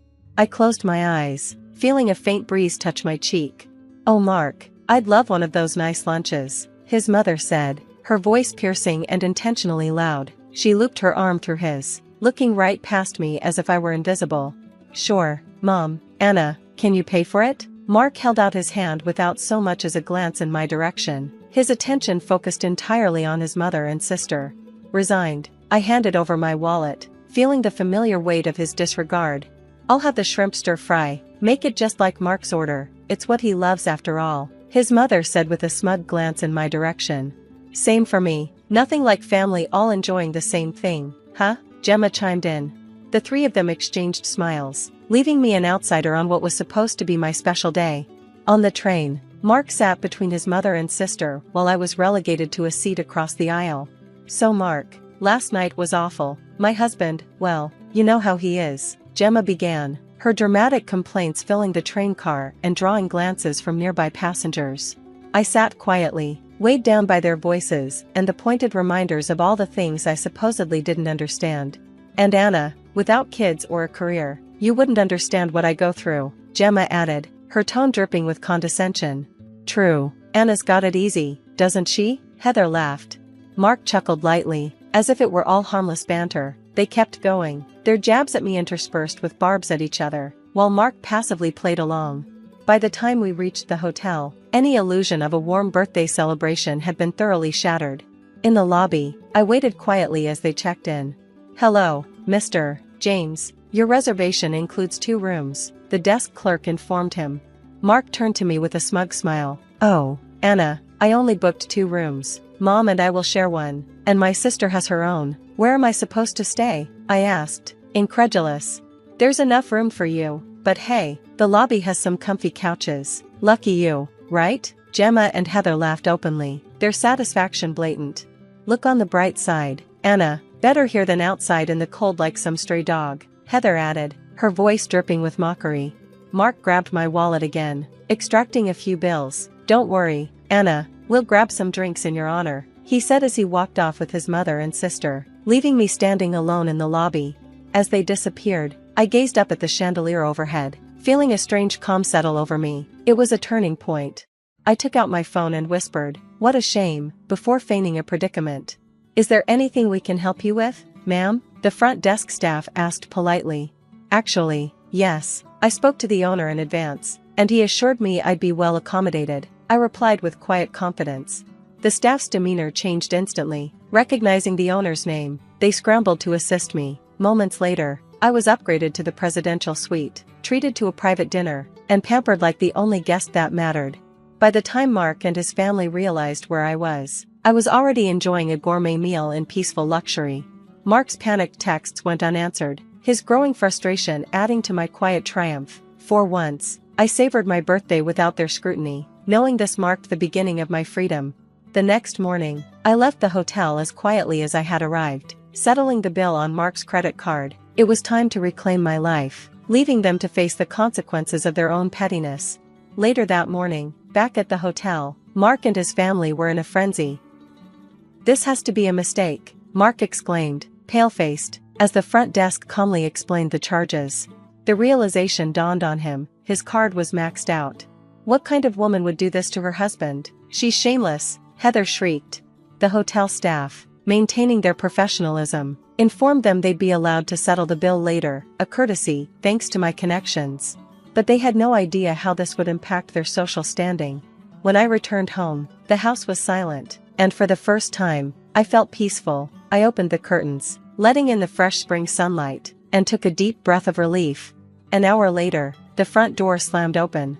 "Anna, what the hell were you thinking?" Mark's furious voice was accompanied by his mother's shrill anger and Gemma's snide remarks. They berated me, raising their voices as if to humiliate me into submission, but I simply watched them, my expression calm and unreadable. "Why don't we continue this discussion outside?" I suggested coolly. They paused, caught off guard. "After all, you wouldn't want the neighbors to hear what's been going on, would you?" I walked them out and, with quiet resolve, confronted everything they had hidden. "By the way, here's the truth about the support I've given your mother all these years." Mark's face twisted as I revealed how I'd quietly covered his mother's rent for 3 years. "Starting this month, that arrangement is over," I said firmly. His mother's arrogance melted into desperation. "But Anna, please, you can't just stop like this." "I can, and I already have." I informed Gemma that her petty social media posts about me were well documented and shared with her husband, who was already filing for divorce. One by one, they understood the weight of their choices. They had bonded over their disdain for me, but now, unable to face one another, they were truly alone. A few weeks later, Mark came by to collect his belongings. "Can't we start over?" he asked, his voice full of desperation. "You spent years treating me like a monster wife, didn't you? Well, I hope you enjoyed it," I said calmly. "There's no need for me to act like the villain anymore. This is the end." Days later, a package arrived. Inside was one of my cherished embroidery pieces, carefully wrapped, with a note of apology from Mark's niece. It was a small but powerful reminder that kindness and understanding don't come from force, they come from genuine connection. Soon after, I began teaching embroidery classes, pouring myself into the craft my mother had taught me. Each stitch deepened my sense of peace. I had finally built my own circle of support and joy, not through obligation, but through love and authenticity, just as my mother would have wanted.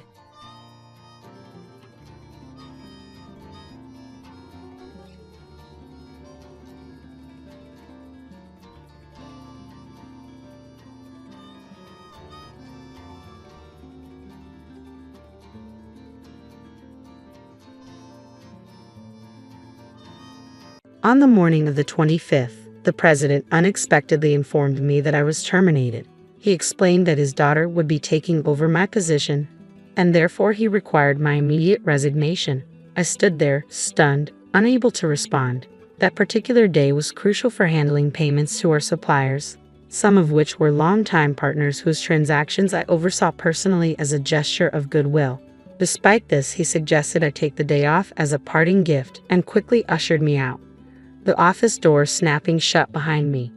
My name is Donna, and I've been with this family-owned paving company since high school, working as a clerical assistant for over a decade. The company, with a staff of around 32, had always felt like a warm, welcoming place under the leadership of the founder, who was both president and an active part of our daily operations. His wife, Brenda, often helped with various tasks, and their daughter, Carol, was skilled in both field and office work. Her husband, a well-respected site manager, earned the loyalty of the on-site teams. Despite being the founding family, they treated everyone equally, fostering a harmonious work environment. This atmosphere shifted dramatically when the founder stepped down after a cancer diagnosis, passing the presidency to Carol's husband with everyone's support as we all wished the founder well in his health battles. But an unexpected twist came when the founder's estranged son, Anthony, resurfaced after 33 years of silence.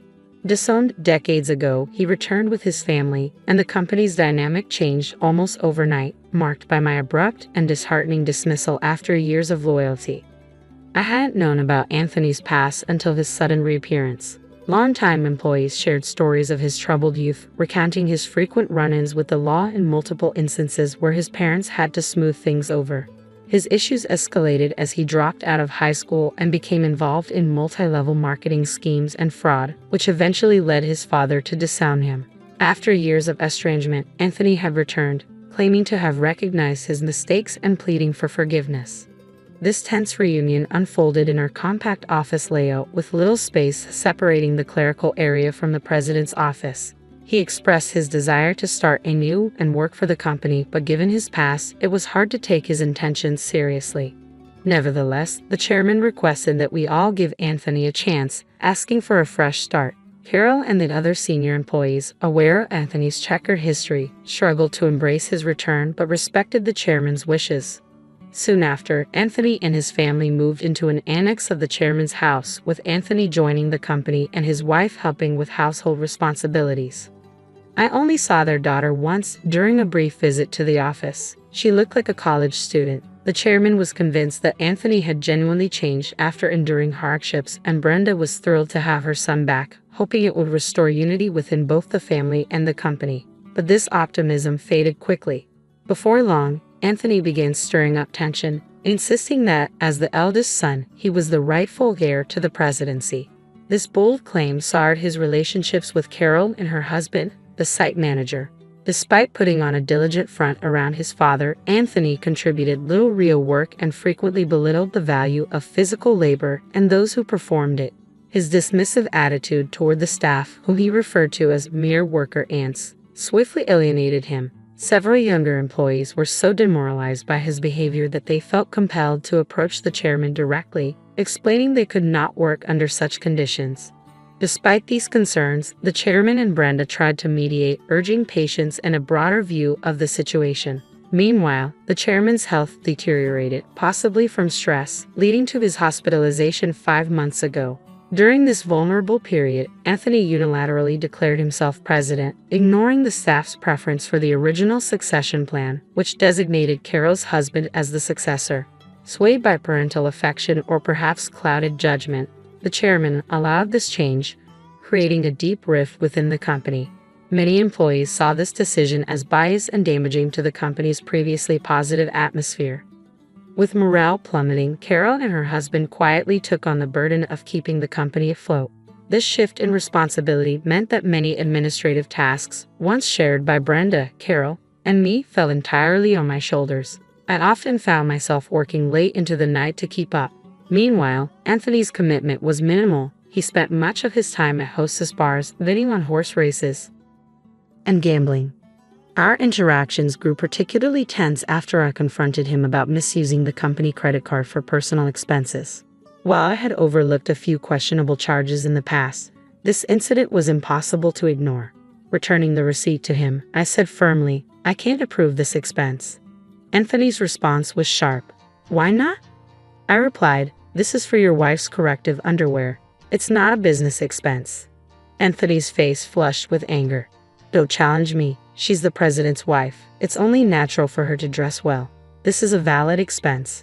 The exchange left a bitter edge to our already strained working relationship, as Anthony's disregard for boundaries and resources became more evident by the day. I was stunned by his reasoning. The expense was $8,000, a substantial amount by any standard, but his next suggestion left me speechless. "Then let's make selling corrective underwear our new business venture. We'll categorize it as inventory so it counts as an expense." He looked genuinely pleased with this idea. "We're a paving company," I managed to say. Undeterred, he continued, "So what? We'll tell clients that if they don't buy from us, we'll cancel their contracts. Everyone will buy. It's easy money. $38,000 for a set." He laughed at his own idea, but I was horrified. "That's absolutely unacceptable," I responded sharply. "It would ruin our credibility." From that moment on, I became the target of his disdain. Daily, he belittled me, and the situation became so unbearable that I often thought about quitting. But my loyalty to the chairman, who had always supported me, and my concern for my colleagues, who would undoubtedly face more hardship if I left, kept me from doing so. Besides, I couldn't afford to lose my income suddenly. I resolved to endure it, biding my time and planning to leave when I could do so responsibly.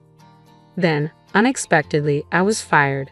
As I processed this abrupt turn, I knew my sudden departure would create issues for our clients.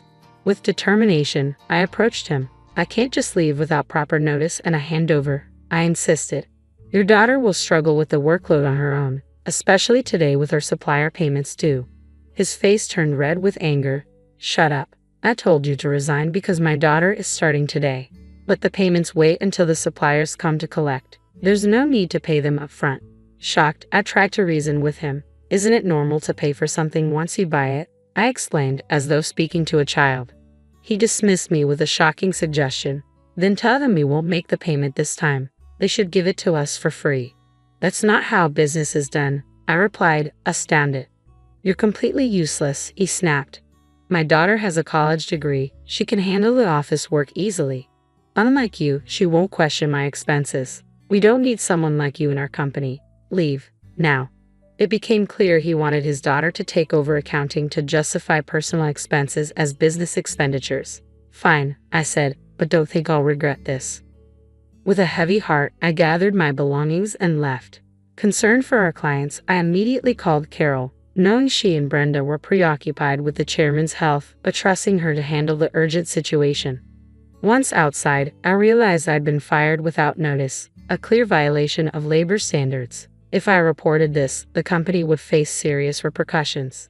Since our company was part of a payment support system for small and medium-sized enterprises, I could claim my severance pay and 1 month's salary. There was no need to rush into another job. I walked away with my integrity intact, hopeful that Carol could manage the chaos left behind. Since I could apply for my benefits within 5 years of retirement and the Labor Standards Office had a 3-year statute of limitations, I meticulously mapped out the steps and timeline for my retirement. This plan gave me some much-needed breathing room. I'd been working tirelessly with endless overtime and weekends without a moment to myself. Eager for a change, I decided to take a day trip to the beach to recharge. After a refreshing day by the sea, I checked my phone in my locker, only to find it flooded with missed calls, emails, and voicemails. Among these, an email from Carol stood out. She confirmed that the payment processes had been handled smoothly, and everything was in order. a relief given the tense way I had left the company. Then I listened to a voicemail from the company, hearing the president's panicked voice. "What's going on? They're saying I'm not the real president. Did you know about this? Explain yourself." I couldn't help but chuckle at his distress and delayed realization of his situation. One message in particular caught my attention, a request from the chairman himself. Feeling a sense of urgency, I headed to the hospital that evening. When I arrived, I found Brenda and the president, Anthony, already there in the chairman's room. The chairman, seeing me, apologized from his hospital bed, saying, "Donna, I'm truly sorry for my son's foolishness." Anthony, still arrogant and bewildered, blurted out, "What's going on? I'm not the official president. Explain yourself." His confusion was evident, but the chairman quickly silenced him with a firm command to quiet down. It turned out that after I had called Carol, she had immediately informed both the chairman and Brenda of the situation. The chairman had then confronted Anthony with a pointed question. "Do you really not understand?" This revelation was a turning point, bringing clarity to the mess created in the wake of my dismissal. Anthony, visibly agitated and confused, continued to raise his voice. I calmly explained the reality of his position. "Anthony, you never actually had any legal authority. Your role as president was essentially a nominal title." I continued, clarifying, "In business terms, president is a role within the company but does not automatically carry legal standing. The representative director is the one who holds legal responsibilities for the company's external actions. This role requires specific legal procedures to change, unlike the more informal assignment of a company title." 5 months ago, when Anthony was named president, there had been significant opposition from Carol, the site manager, and veteran employees. To keep things running smoothly, I had suggested a compromise. Anthony would act as a figurehead president, while the chairman retained his legal status as the representative director. With a growing understanding of these distinctions, it was clear that the chairman's trust had been in my knowledge of the company's operations and legal requirements. I understood the implications clearly. The plan was straightforward. If Anthony showed true commitment and earned the trust of the employees, we would start the formal process to make his presidency official. However, if he failed to prove himself as a capable leader, our contingency plan involved either removing him or possibly closing the company altogether, allowing Carol and the site manager to start a new venture. While people like Carol had their doubts, the chairman and Brenda held on to hope for Anthony. That is, until he unjustly dismissed me. This finally opened their eyes to his unsuitability for leadership. "If you want to lead, you need to respect and support your employees," the chairman had often reminded Anthony. But Anthony, in his usual dismissive way, brushed it off. "It's not a big deal, right? Can't we just take care of the formalities now?" "No, it's not that simple," the chairman explained patiently. "Our company offers stocks to employees who wish to invest, and many have done so. Donna, for example, owns 15% of the company, making her a major shareholder. We can't just ignore her position." This exchange underscored Anthony's fundamental misunderstanding of the responsibilities and ethics of leadership. His face turned pale as he began to grasp the seriousness of his role. "I don't own any shares," he stammered, clearly shaken. With a sigh, the chairman replied, "I intended to pass my shares to you once you prove yourself worthy as president. I'm disappointed. Were you only interested in the wealth, thinking I had little time left?" The chairman's voice trailed off, filled with despair, and he sank back, emotionally drained. Brenda, standing by him, remained silent, visibly troubled by the situation. Defiantly, Anthony muttered, "I'm the eldest son. What's wrong with claiming what's rightfully mine? The company belongs to me." His words only deepened the chairman's disappointment. "I can't allow this to continue," the chairman declared firmly. "As the representative director and a shareholder, I hold the authority to call a shareholders' meeting to discuss your removal." I seized the moment to speak. "Mr. President, I no longer wish to work under your leadership. I'm resigning effective immediately. However, I expect my severance, 1 month's salary, and payment for all unpaid overtime and holiday work." I added, "As a shareholder, I'll also pursue action through the Labor Standards Office to remove those harming the company." As I spoke, Anthony's expression shifted from shock to pure dread. I continued, "Carol has been visiting clients and informing them about our new company, and many have already decided to switch over. Most of our employees are planning to join us as well. That's impossible. I'll sue you. Anthony shouted, his voice breaking, but his threats were empty as the decisive actions we'd taken had already set the stage for a significant shift.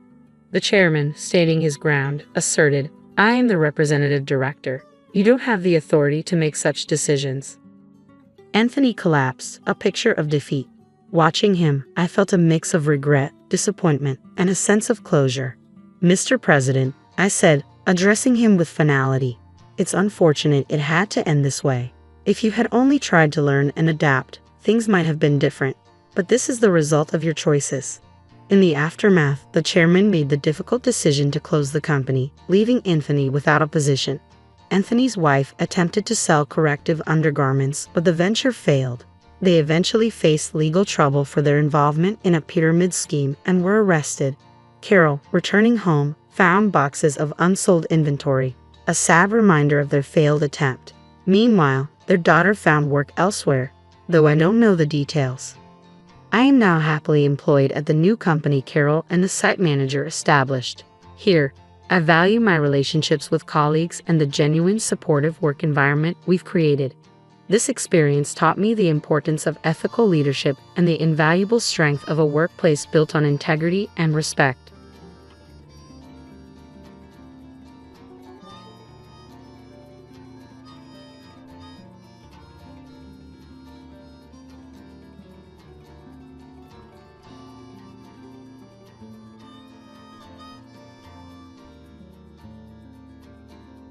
We're using your mother-in-law's savings for this trip, Carol announced, her tone oddly casual. It'll eventually become Tyler's inheritance anyway, so it's fine, right? She added, as if to justify their actions. My brother and his wife had rushed over immediately after my mother passed away, not to offer condolences, but to seize her bank book and withdraw her savings before I could even submit her death certificate to the government office. You used Mom's money, huh? I managed to ask, trying to suppress my anger. Carol's response was shockingly nonchalant. Yeah, we spent about $10,000 on the trip. Oh. The audacity of my brother and his wife, conspiring to use my mother's money without permission, made me furious for a moment. But then I remembered something. These people didn't know. I couldn't help but laugh. My condolences, I said, barely holding back my laughter.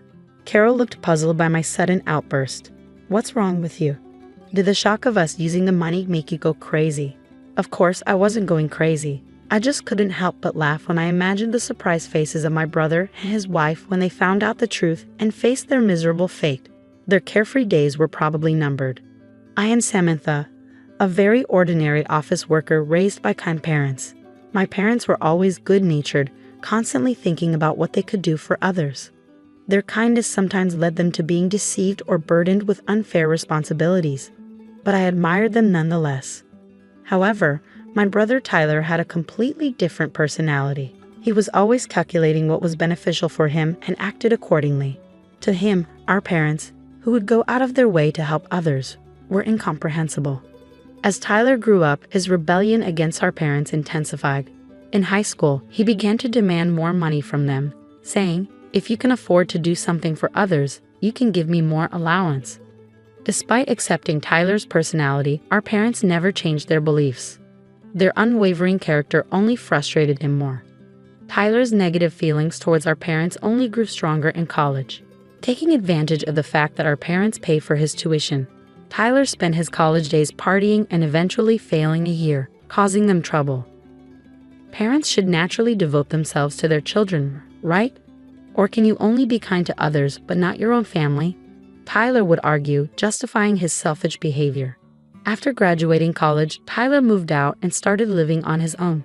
Although he left home without notice, he complained. Living a decent life on his first paycheck seemed impossible for Tyler. He kept returning to our parents' house for living expenses before heading back to his own place. Concerned about him, our parents kept giving him money whenever he asked. When I finally got a job, I decided to support our parents financially in place of Tyler. "Samantha, it's your hard-earned money, so you can use it however you like," my parents said. Despite their words, I continued to give them money, treating it as their grocery expenses. This routine continued for several years. Tyler, who only showed up to ask for money, unexpectedly invited me and our parents to a restaurant to talk. When we arrived, a beautiful woman was sitting next to Tyler. "Dad, Mom, Samantha, let me introduce you. This is my girlfriend, Carol," Tyler said, and Carol nodded politely. "I've decided to marry Carol. We'll be busy preparing for our wedding and our new life together, but I hope you'll support us."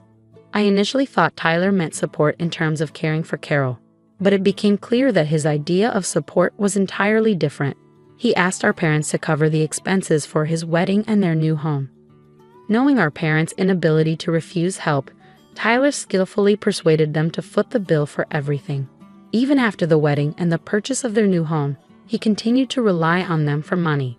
Carol, his wife, grew accustomed to this lifestyle and began living more extravagantly. However, this lavish lifestyle was short-lived. Our father's health deteriorated and he was hospitalized. Even with insurance, hospital stays are expensive. To ensure our retired parents wouldn't struggle financially, Tyler had to reconsider his reliance on them. I proposed to my brother that we both shoulder the burden of the hospital bills. You've been living at home and receiving assistance from Mom and Dad, and you've had a fair share of financial support from them too, right? This is the time for us to step up and help them, I reasoned. But my brother didn't see it that way. "Why should I?" he retorted. "It's Dad's fault for not taking care of his health. He neglected himself while always helping others. That's his responsibility." Following that conversation, my brother stopped visiting our parents' house altogether. Neither he nor Carol, his wife, made a single visit to our father while he was in the hospital. It was my mother and I who desperately took care of him until he passed away. Even when we informed them of our father's death, they didn't offer any assistance with the funeral arrangements. They briefly showed up at the funeral but failed to greet our relatives properly before leaving. Our relatives looked at them with disdain, but they seemed indifferent. My mother, who had bravely taken on the role of chief mourner during the funeral, began to lose her energy after the funeral, clearly affected by the loss of my father. "Tyler, Mom has been feeling down lately. She wants to see you. Can you visit her at home sometimes?" I asked my brother. After a brief pause, he responded, "By the way, what happened to Dad's inheritance?" "It all went to Mom. It seems they had decided that's what they would do when Dad was still alive," I informed him. Realizing the gravity of the situation, I felt a foreboding sense of dread and immediately cautioned my brother. "Mom has control of the money now, right?" he inquired. "Yes, but listen carefully," I urged, sensing his intentions. "Mom is emotionally vulnerable right now. Don't even think about taking advantage of her financially, okay? I need you to come and support her. That's what's important." "What's the point of going if I can't get any money out of it? It's not worth my time," he retorted dismissively. Despite my insistence that we wouldn't be providing him with any financial assistance, my brother never set foot in our parents' house again. Then, just 6 months after our father's passing, our mother also succumbed. Despite her weakened state, my brother showed no concern. Upon learning of her death, he hurried back to our parents' house. I hoped he would fulfill his duties as the eldest son during the funeral. But to my dismay, he and his wife vanished as soon as it began. Frantically, I tried calling his cell phone, but it went straight to voicemail. In the end, I assumed the role of chief mourner in his absence, managing to navigate through the funeral proceedings alone. Several days later, I finally managed to get in touch with my brother. "Samantha, this is Carol," came the voice on the other end. "Where's Tyler?" I asked anxiously. "He's busy with boarding procedures and can't come to the phone," Carol replied casually. "Boarding procedures? Where are you?" "We're at JFK Airport. We're leaving the United States in a few hours." Lol. My heart sank as I processed the revelation. "You're leaving the United States and going abroad?" "Yes, we're going on an international trip," Carol confirmed, devoid of any hint of remorse or regret. I was taken aback by my brother and his wife's swift decision to embark on an overseas trip immediately after our mother's passing. However, what Carol uttered next left me utterly astounded. "We're really grateful to our mother-in-law, you know. Thanks to her, we're able to enjoy this luxurious trip abroad," Carol remarked, her tone laced with casualness. Puzzled, I questioned, "What do you mean by that?" "We used our mother-in-law's savings for this trip. After all, it was going to be Tyler's inheritance anyway, so why not use Mom's savings?" Carol explained nonchalantly. "How did you manage to get that money?" I inquired, my anger simmering beneath the surface. We borrowed her bank book and seal when we visited her house. We knew we wouldn't be able to withdraw money once the death certificate was submitted, so we hurried. Carol confessed, revealing the true reason behind their rush to our mom's house after her demise. So you used mom's money, I stated, trying to contain my frustration. Carol's response was surprisingly blaze. Yes, we've already spent $10,000 on trip expenses. It's a good thing Tyler's plan worked out. Initially, I was furious at the audacity of my brother and his wife for dipping into our mom's savings without permission. But then, a realization struck me. They didn't know. I couldn't help but chuckle inwardly. Serves you right, I thought to myself. Perplexed by my sudden outburst of laughter, Carol questioned, "What's wrong with you? Did the shock of us using the money make you lose your mind? Tyler is the eldest son, so it's natural for him to inherit more, right?" I responded between laughs. "Sure, that's fine. I'll give up my inheritance so Tyler can inherit everything. That was your plan all along, wasn't it?" Upon hearing this, Carol's demeanor shifted to one of delight. "Oh my, you're quite understanding, huh? By the way, please make sure to arrange for all of Mama's mail to be sent to your house from now on." "Don't worry, it's a simple task. I'll let Tyler know," she concluded cheerfully before hanging up the phone. I didn't hear from my brother again until they returned from their trip. "Samantha, Carol told me you're giving up your inheritance," my brother stated as soon as he called. "Yes, but more importantly, did you handle the mail forwarding for Mom's mail?" I asked. "Yeah, I took care of it as soon as we got back," he replied. "But to know you're not going to change your mind later, are you? You won't say you should have inherited after all?" I inquired. "Of course not.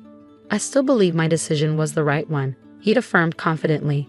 "Well, it's only right that I, the eldest son, inherit everything," he added with a chuckle before ending the call. However, a few weeks later, he called again, sounding panicked. "There's a collection notice addressed to Mom in her mail." "What's this about?" he asked anxiously. "Oh, is it from the bank?" I speculated. Our parents always wanted to help people in need and would accept any requests, including financial ones. As we delved into the matter, it became apparent that our parents had accumulated substantial debt. The debt outweighed their savings, making inheritance a risky proposition that could potentially leave them in a dire financial situation. "Did you know about this?" my brother accused, his voice rising. "You knew Mom had debt, right? Why didn't you say anything?" "There was no point. What you're saying is meaningless," I retorted. "If I had known, I would have given up the inheritance too." "That's impossible," he exclaimed. "Why the hell is it impossible, Tyler? You took money from Mom's bank account to go on vacation, didn't you?" I countered. "So what? What does that have to do with giving up the inheritance?" he shot back. "It's a big deal. What you did is considered a tacit acceptance of the inheritance," I explained. "It's a legal concept. Let me break it down for you so you can understand." I explained to my brother that by withdrawing money from our deceased family member's account for his own use before the inheritance process, it was legally seen as a tacit acceptance of the inheritance. "I have never heard of such a thing," he rebutted. "Of course not," I replied. "Not many people would even consider using a deceased family member's savings for their own selfish desires, so it doesn't come up in conversation. You're just making stuff up because you want the inheritance for yourself. I have a lawyer friend, you know. They'll find out if you're lying," my brother threatened before abruptly ending the call. Later he called back, but this time, his bravado was replaced by a sense of resignation. "Samantha, you were right. I can't give up the inheritance now," he admitted. It seemed his lawyer friend had given him the same answer I did. Finally understanding the gravity of the situation, my brother realized that he had inherited not just assets, but also the debt our parents had accrued. Despite his protests, it became clear that he was partially responsible for the financial mess, having frequently begged our parents for money without knowing the extent of their debt. Desperate to find a way out of his predicament, my brother attempted to persuade me. "Hey, Samantha, our parents are gone, and it's just us siblings now, right? Isn't this the time to join forces?" he proposed. "What do you mean by join forces?" I questioned, wary of his intentions. "I think we should work together to pay back our parents' debt. Now's the time to show our filial piety," my brother proposed, his tone almost pleading. I sighed heavily at his selfish suggestion, which felt like too little, too late. What are you talking about? When Dad was in the hospital, I suggested we should help our parents together, but you pushed me away, I reminded him. I was busy at the time, he defended himself. Regardless of how busy you were, you didn't visit Dad in the hospital even once, and you didn't support our grieving mother afterward. I don't want to hear the words filial piety from someone like you ever again, I retorted, feeling a surge of frustration. With nothing left to say, I left my brother hanging.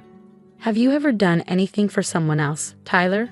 I know you took advantage of our kind parents, but there's no one who will help someone who can't do anything for others, even if they're family. But if you don't help me, Carol and I can't pay back the debt by ourselves. Are you going to abandon your brother? We're family, he pleaded desperately. When Dad was in the hospital, you abandoned him, saying it was his own fault for not managing his health. This time, using Mom's savings is your own fault, I countered, feeling the weight of disappointment settling between us. I regret that, okay? I've changed, my brother's voice pleaded through the phone. Have you? I still think you're just desperate to reduce your own debt. And even if you've changed, the person you should apologize to is no longer in this world. It's too late. I interjected firmly, cutting him off before hanging up the phone. I had no intention of helping him. After all the trouble he had caused our parents throughout the years, burdened with debt and unable to live the carefree life they once had, Tyler and Carol's relationship quickly turned sour. However, living separately would only incur more expenses. Unable to afford even the moving expenses, they had no choice but to continue their married life together, bickering all the while. At first, they tried to save money and pay off the debt little by little from their salaries, but it didn't last long. Neither Tyler nor Carol could forget their luxurious lifestyle, and they would secretly spend money behind each other's backs, causing their debt to never decrease. As a result, they blamed each other for their inability to reduce the debt further, damaging their relationship. Their marriage continued to crumble in this vicious cycle. On the other hand, I finally found the time to properly mourn our parents. I remembered how during our parents' funeral, countless attendees tearfully expressed their gratitude for the help our parents had provided them when they were in need. Realizing how many people our parents had helped made me feel even more proud of them. It was ironic that my brother, who had never shown any gratitude and had always caused trouble for our parents, ended up shouldering the debt that resulted from their acts of kindness. Even though they were drowning in debt, I still admired our parents for never giving up on helping others.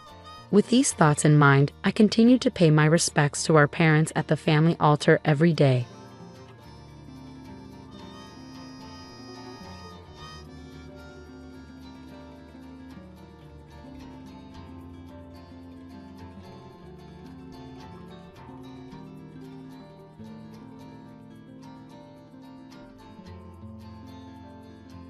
Hey sis, why didn't you come to Mom's funeral? What? I can't believe you didn't even show up to Mom's funeral. It's shocking and heartless. I never thought my own sister could do something like that. I was taken aback by my sister's sudden phone call. Our mother had passed away 3 years ago, and we held a proper funeral then. I couldn't understand what she was referring to. I'm married now with children of my own. My husband and I both work, but we make sure to give our children extra love and attention so they don't feel neglected. My husband is a great partner in housework and childcare, and I'm proud of the family we've built. I'm determined not to let my children go through what I did growing up. Our parents divorced when I was in elementary school after my mother had an affair. My father found out about it because I told him. People often assume children will side with their mother, but I didn't. My mother was far from the nurturing figure everyone imagines. I never felt loved by her. She showed favoritism towards my younger sister, while I was burdened with the household chores. It wasn't just expected, it was forced on me. My mother resented me for revealing her affair and made my life a misery because of it. I still carry the emotional and physical scars she inflicted. When the divorce was finalized, my mother took my sister and left. Thankfully, my father and grandparents ensured I maintained contact with my sister, and we continued to meet regularly. However, as I entered middle school, our visits became less frequent. At first, I thought it was just a matter of adult responsibilities, but it seemed my sister was deliberately avoiding me. After she turned down my invitation several times, I asked if I had done something to upset her. My sister explained that our mother had told her the collapse of our family was my fault. In their eyes, I was the one who betrayed the family. My sister believed that if she continued to see me, she would risk being cast aside as well. She found it too difficult to contact or meet me behind our mother's back and asked me to stop trying. I told my sister that our mother was the one who betrayed us first by cheating on our father and breaking up our family. Although my sister was aware of our mother's affair, she still blamed me for telling our father. Despite understanding the situation, she remained firm in her view that I was the traitor since she had to live with our mother. She wouldn't accept my perspective, insisting it was my fault for not turning a blind eye. While all this was happening, my father remarried, and I gained a stepmother. Initially, the adjustment was challenging, but my stepmother worked hard to become the mother figure I had been missing. Appreciating her efforts, I decided to embrace my new family and cherish my stepmother. Over time, I stopped trying to reach out to my sister, and we gradually lost touch. I had no lingering attachment to my biological mother, who had favored my sister. I was able to attend college and secure a job, preparing to give back to my father and stepmother. But then, just as I thought I could start repaying them, my father tragically passed away in an accident. Although we had grown distant, I notified my sister about our father's passing, reminding her that he was still her father. Instead of expressing sympathy, she scoffed and said, "Serves him right," followed by a mocking laugh. I thought she might attend the funeral, but neither my biological mother nor my sister made an appearance. Their absence was surprising, but they both showed up later when the time came to discuss my father's inheritance. Their sudden arrival caught everyone off guard, especially given their flashy and overly elaborate attire and makeup. They looked so different from the mother and sister I once knew that they were hardly recognizable. "At least let us know when the inheritance meeting is," they demanded. We had to check every day because we didn't know when it would happen. My mother claimed she had been waiting nearby since the funeral ended, eager to join the inheritance discussions. It seemed more appropriate for her to attend the funeral instead, especially since the meeting was scheduled for the day immediately following the funeral. "Because of what you said, my poor daughter had to endure so much. You're going to give us a fair share, right?" Although they divorced and lived separately, the children still have inheritance rights. I never intended to deny that. My father's personal estate wasn't substantial enough to be widely distributed among the family.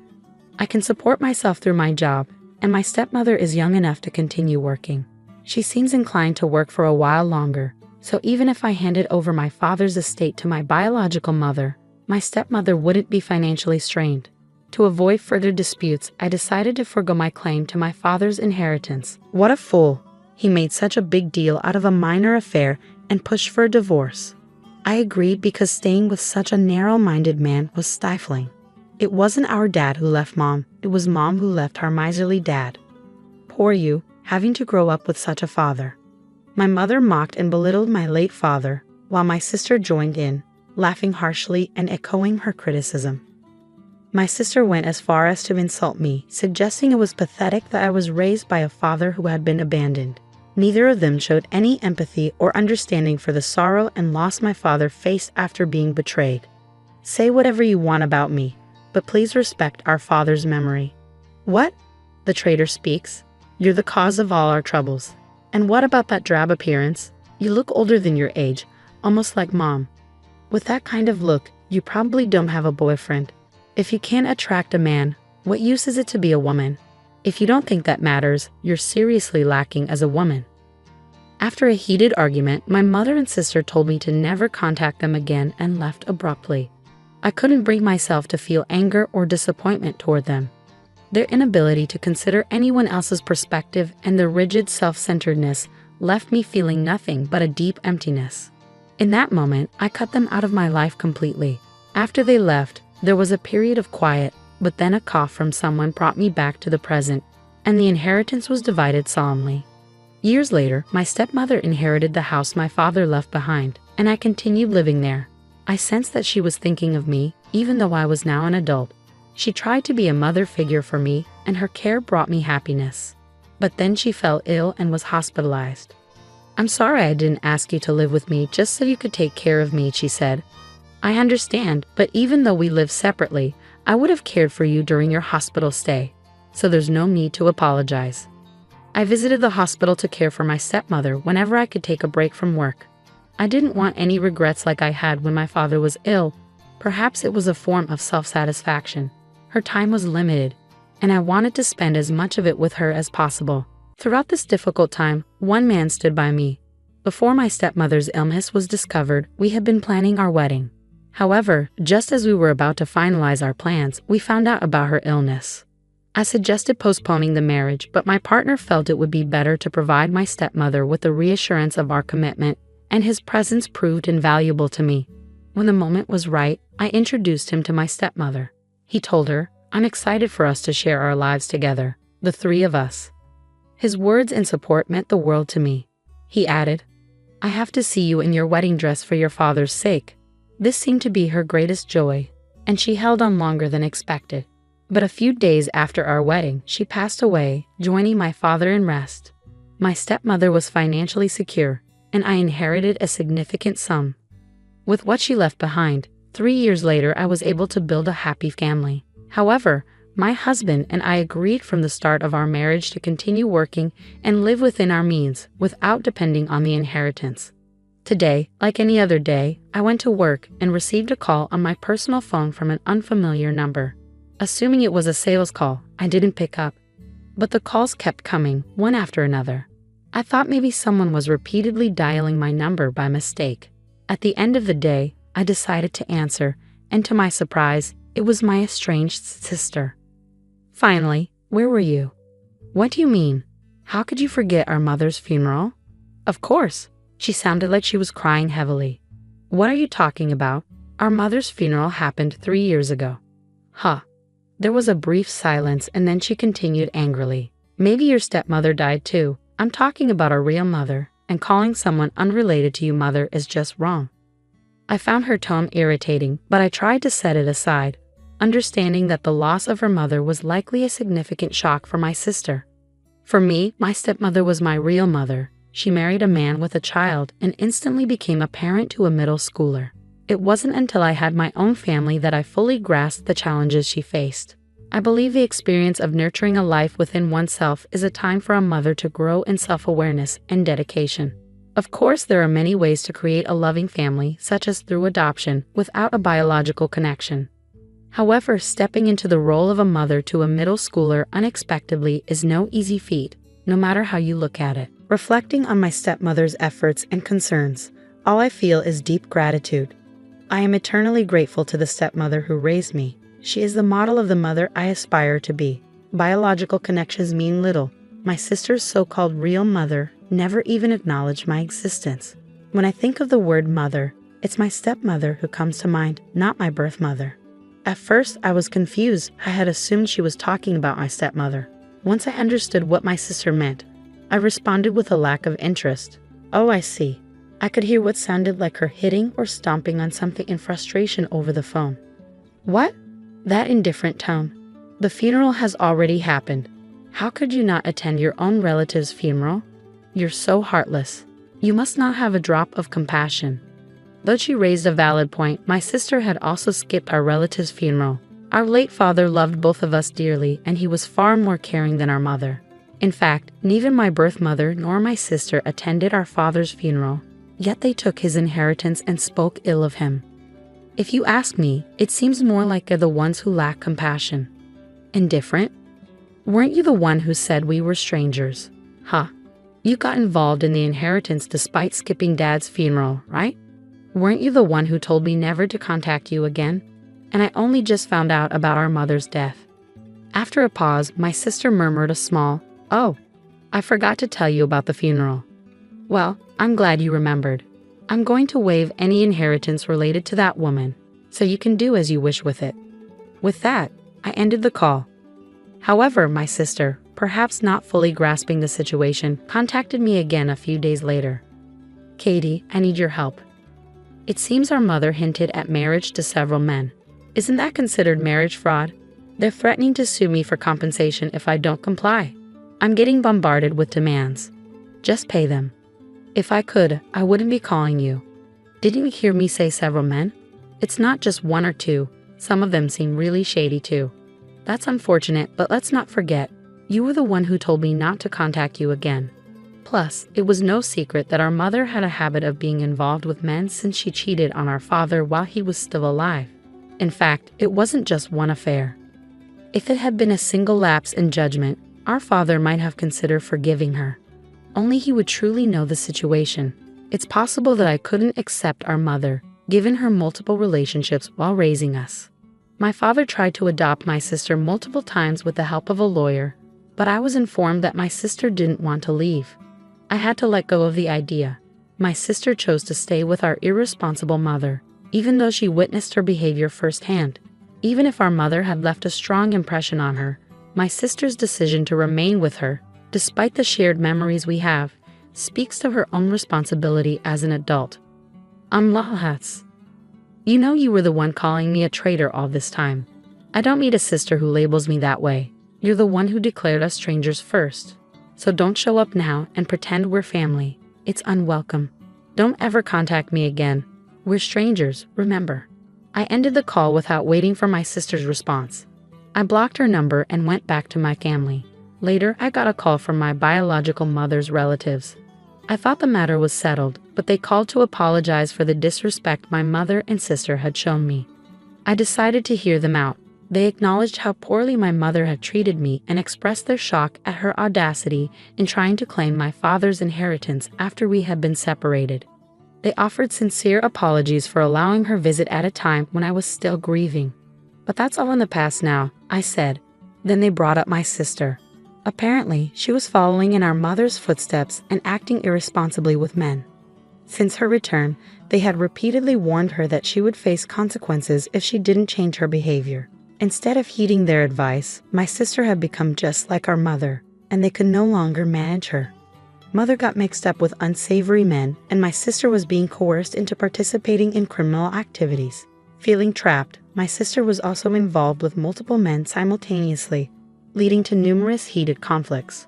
Reaching their limit, the relatives warned that they would sever their relationship if she didn't listen to their advice. And then our mother passed away. Given that my sister is an adult, the relatives decided to proceed with cutting ties. But right after our mother's funeral, another conflict erupted. Since then, her whereabouts have been unclear. They advised me to avoid any involvement with her going forward. I had no intention of getting involved, but I can't help feeling sorry for her, given she may have been coerced into criminal activities. Still, there should have been a chance for her to make amends. If she didn't take that opportunity, then it's on her. That's how I've chosen to see it. After ending the call, I heard my husband and children laughing joyfully in another room. I want to safeguard this family, so I've resolved to live my life using my biological mother and sister as cautionary examples.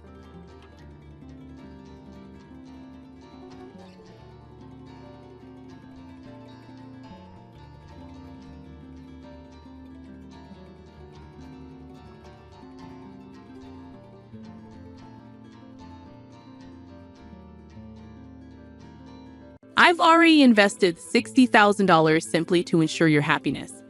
Yet, how could you reduce me to merely a wallet or an ATM? We don't recall ever soliciting your assistance. Lily, Max's wife, scoffed with disdain. Why don't you attempt to cease the payments if they trouble you so much? After all, I am quite capable of handling it myself, Max added in a dismissive tone, echoing his wife's sentiments. Even Max, my eldest son whom I've raised, behaves in such a manner. After coercing me into covering the costs of a $20,000 engagement party and then a $40,000 wedding, they have the audacity to treat me like this. They only perceive me as a source of funds, lamented Chloe, Max's mother, feeling disheartened by the lack of gratitude. I must have made a mistake in raising my son. I'll never allow them to manipulate me again, Chloe declared, firm in her resolve. I've heard you loud and clear, Max retorted. Are you sure about that? You know we won't let you see your grandchild, right? He threatened. You don't have to. I'd be more than happy to discontinue the payments, Chloe responded calmly. From that point on, Max and Lily faced a steep decline in their fortunes, having treated Chloe like a bottomless source of money. My name is Chloe. I'm 56 years old. I've been struggling alone ever since my husband passed away 12 years ago. Between my job and raising my 2 children, I've always had my hands full, Chloe reflected on her life. I'm currently an executive at a decent company that I've been with since before I got married. To the outside world, I guess you could call me a career woman, she continued. The children who were high schoolers when my husband died have now graduated college and are working, so I'm a bit relieved. I just wish they'd settle down and start their own family soon. Chloe sighed, contemplating her future. Living comfortably in the condominium that she used to share with her children, Chloe's life took an unexpected turn when Max called her one day. I want to introduce you to a woman I'm thinking of marrying, Max said excitedly.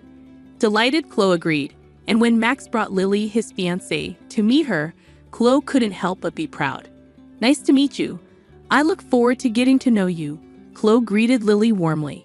The woman Max introduced as Lily was a receptionist at his company, strikingly beautiful, and Chloe couldn't help but feel pleased that her son had found someone like her. Congratulations to you both. I'm here to support your happiness, Chloe said, beaming with joy. Their conversation flowed, and eventually, the topic of the engagement party arose. We're planning to have an engagement party soon, Max informed Chloe. I need to start preparations. Then, Mom, could you cover the $20,000 cost for the engagement party? Max sprung the request on Chloe, his mother. Taken aback by the hefty sum, Chloe hesitated momentarily. I thought the average cost was around $10,000. However, seeing their happy faces, I couldn't refuse and agreed. Of course, it's a happy occasion, she conceded. Later, Chloe's eldest daughter, Mia, paid her a visit. How's work going? The deadline was yesterday, Chloe inquired, concerned for Mia's well-being. I'm managing well, so don't worry, Maya reassured her mother. A manga artist, Mia hadn't yet struck gold with a major hit but managed to make a living through her series. With her talent in drawing and her love for manga, it seemed like the perfect fit for her. By the way, Mom, Max is getting married, isn't he? Mia inquired. Yes, he came by the other day with his fiancée, Lily, to introduce her. They've asked for $20,000 for the engagement party, Chloe informed Mia. Wow, $20,000 is a hefty sum for sure, Maya remarked. It's not like that. Apparently, they're going to split it for their wedding funds and to send gifts of gratitude. Is that how it works? Chloe wondered aloud. On the day of the engagement party, Chloe handed over the promised $20,000. Both Lily and her parents looked delighted. We'll use this to start our new life together, they exclaimed, stashing away the money. There were no gifts of gratitude that Chloe expected, but she reminded herself that this was typical of engagement parties. As long as they could have a happy marriage, she reasoned, it was okay. However, a few days later, Max dropped a bombshell. I want a grand wedding with lots of company and connections invited, maybe around 250 people, he announced. That sounds wonderful.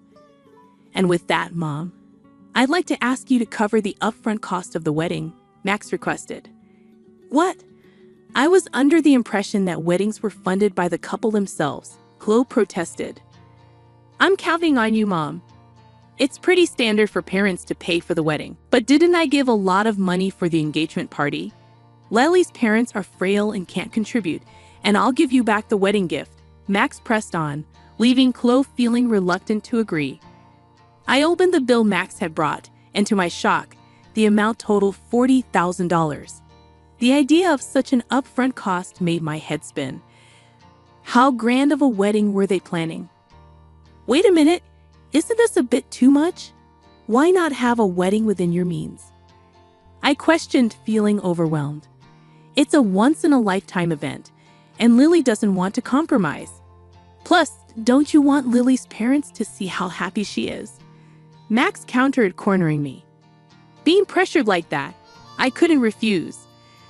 All right, it's indeed a joyous once-in-a-lifetime occasion, I conceded reluctantly. Seeing my consent, Max smiled and thanked me before leaving the room. Later, I transferred the upfront cost of $40,000 to the wedding venue. It was difficult to part with the money I had been saving for my retirement, but I told myself it was for my child's happiness. 2 months later, on the wedding day, the venue was more luxurious than I had anticipated. Mia and I arrived early in the morning to change into our dresses and get our hair done. As I approached the bride and groom's dressing room to knock, I'd overheard their conversation. "I can't believe we're able to have such a lavish wedding, thanks to Mom," Max exclaimed. "Absolutely, and she gave us $20,000 for the engagement party. I even managed to buy a new bag. What a great wallet, more like an ATM.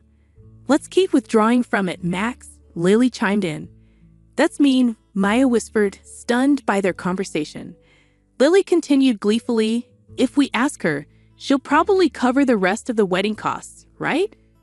"Of course you will. Leave it to me. Then let's use the wedding gift for a honeymoon trip to Hawaii. And of course, we'll take my parents along. How about buying a high-rise apartment for our new home?" "That sounds perfect. Let's get my mother to cover the cost. She does have the money, after all," Max proposed eagerly. My hand, raised to knock on the door, trembled. Mia gently held my shoulder and led me away from the door, breathing slowly. I grasped Mia's hand, which rested gently on my shoulder, and whispered, "Mia, there's something I need you to look into when the ceremony starts." "Of course, Mom.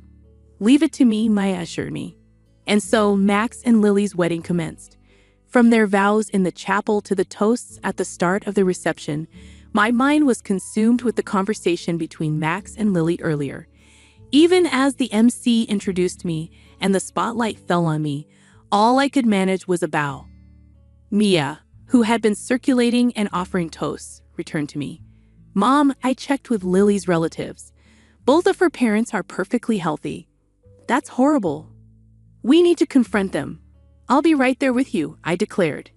Just as Mia spoke, it was time for the first wardrobe change. Lily exited first, followed by Max. As Max emerged, the MC announced, "Now the groom will exit, escorted by his mother, Chloe, who raised him single-handedly." Summoned, I walked down the aisle to meet Max. A little tipsy, Max was in high spirits, announcing into the MC's microphone, "This is my amazing mom." Keeping a straight face, I walked beside Max, exited the hall, and headed straight to the dressing room where Maya was waiting. She approached Max and began, "Max, there's something I need to ask you." "What is it, sis? Make it quick." "I need to change and get back," Max replied curtly as he undressed. "I've heard the conversation in the dressing room earlier. How could you talk about Mom like that?" Mia confronted him. "Huh, you were listening?" "Well, whatever." Max dismissed her with a shrug. Taken aback by Max's attitude, Lily, who had already changed into her dress, entered the room. "Mother-in-law and sister-in-law, what's going on?" she demanded. "Mia found out that your parents are healthy. They both have good jobs. Why are you making our mom pay for everything? What's going on?" I added, unable to contain my frustration. "What is this? Some kind of sister-in-law bullying?" "Scary," Lily mocked, dramatically recoiling. My patience snapped at her mocking attitude. "I've already paid $60,000 hoping for your happiness, and yet you treat people like their wallets, ATMs. What kind of language is that?" I confronted Lily, exasperated by her dismissive attitude. Hearing this, Lily laughed as if it were a joke. "Acting all high and mighty for such a small sum. We're not in your debt. Besides, it's normal for the groom's parents to pay for the wedding, right? But you lied about your parents being ill to buy a new bag." "Who? You were eavesdropping." "That's a terrible hobby," Lily retorted, mocking Mia. Mia, angered by Lily's words, snapped back, "Watch your mouth. I don't want to be told off by someone doing some weird job as a manga artist. It's because you're such a nerd that you can't get married." "That's right, you're hopeless when it comes to marriage, sis." Max chimed in, joining Lily in the mockery. Stunned speechless by their cruelty, I tried to scold them, but Max just laughed and responded, "If you're going to talk like that, try stopping the payments. After all, I'm an elite. I can easily handle it. Well, it'll be a shame to lose the cash cow." I had paid $20,000 for the engagement party and $40,000 for the wedding, and this was how they repaid me. No gratitude, only cruelty. Feeling like I had failed somewhere in raising my son, I made a firm decision. I've had enough.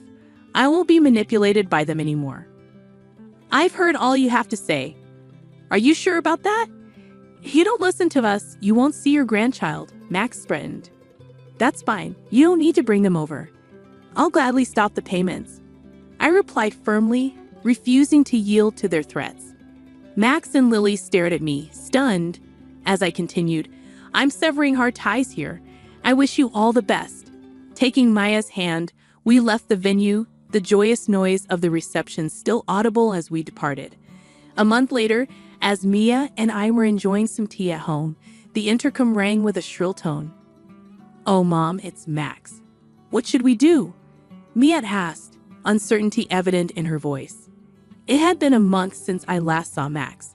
When he showed up unexpectedly, he looked remarkably worn and tired. Mom, you must have received the bill for the wedding venue by now. Why haven't you paid? Max questioned urgently. Huh? Oh, the bill for the remaining balance. It was $45,000, right? It arrived, but I have no obligation to pay it, I replied, taken aback by his insistence. Don't be like that. In the end, we didn't receive many wedding gifts and couldn't pay the bill, so now we're in debt, Max explained, pleading for understanding. At that, Maya laughed and chimed in. From what I overheard at the wedding, it seems you two have quite a bad reputation. Max, you've been throwing your weight around at work, doing haphazard jobs. And Lily, you've been putting down other women, flaunting your looks in marriage. I can see why people wouldn't want to give wedding gifts to people like you.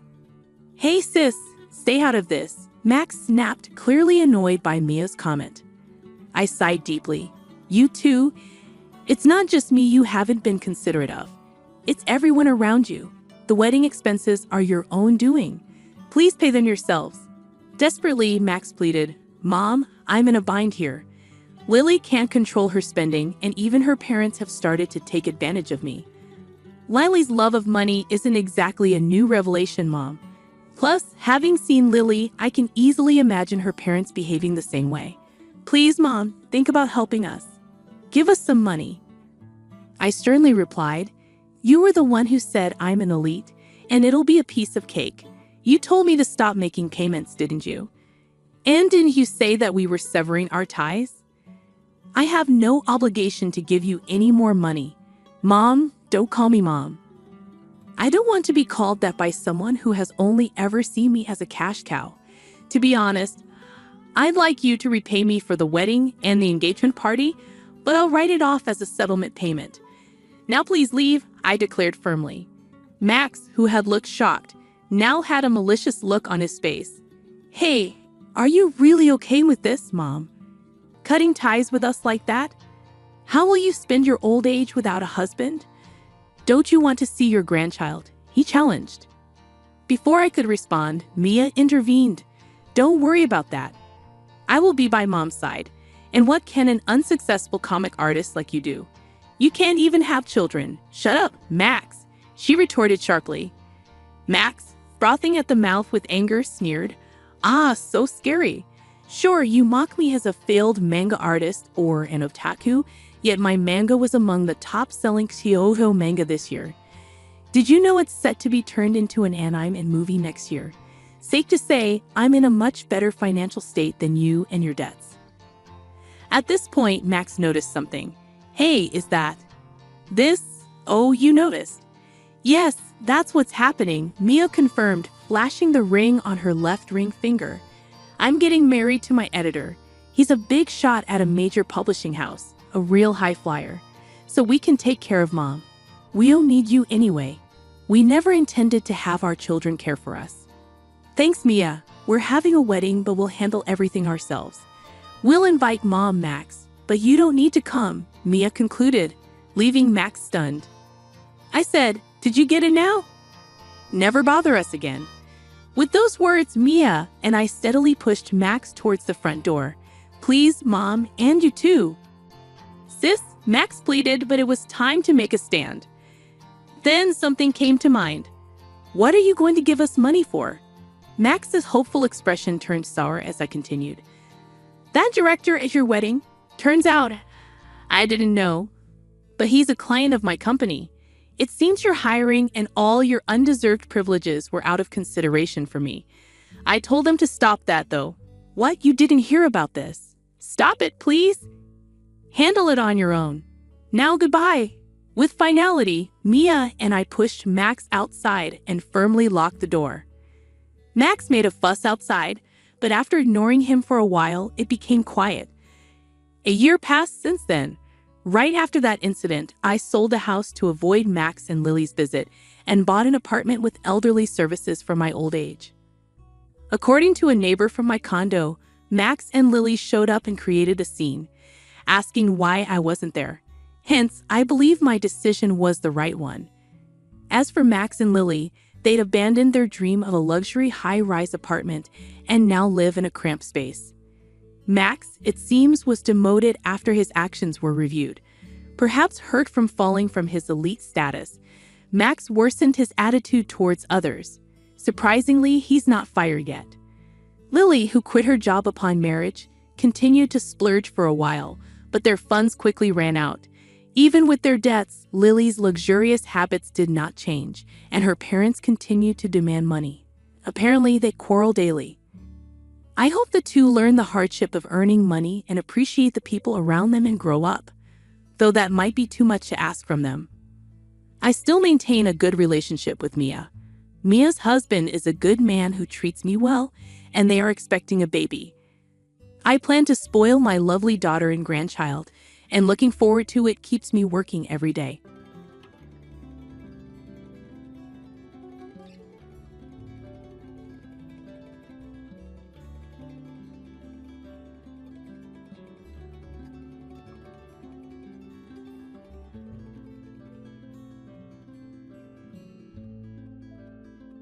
Hello, my name is Grace Carter, and I'm 34 years old. Life has been anything but simple for me, but I've always tried to make the best of what I have. For years, I thought I had the perfect life. I was married to a man I deeply loved, Michael, and I had a stepson, Jamie, who I cared for like my own.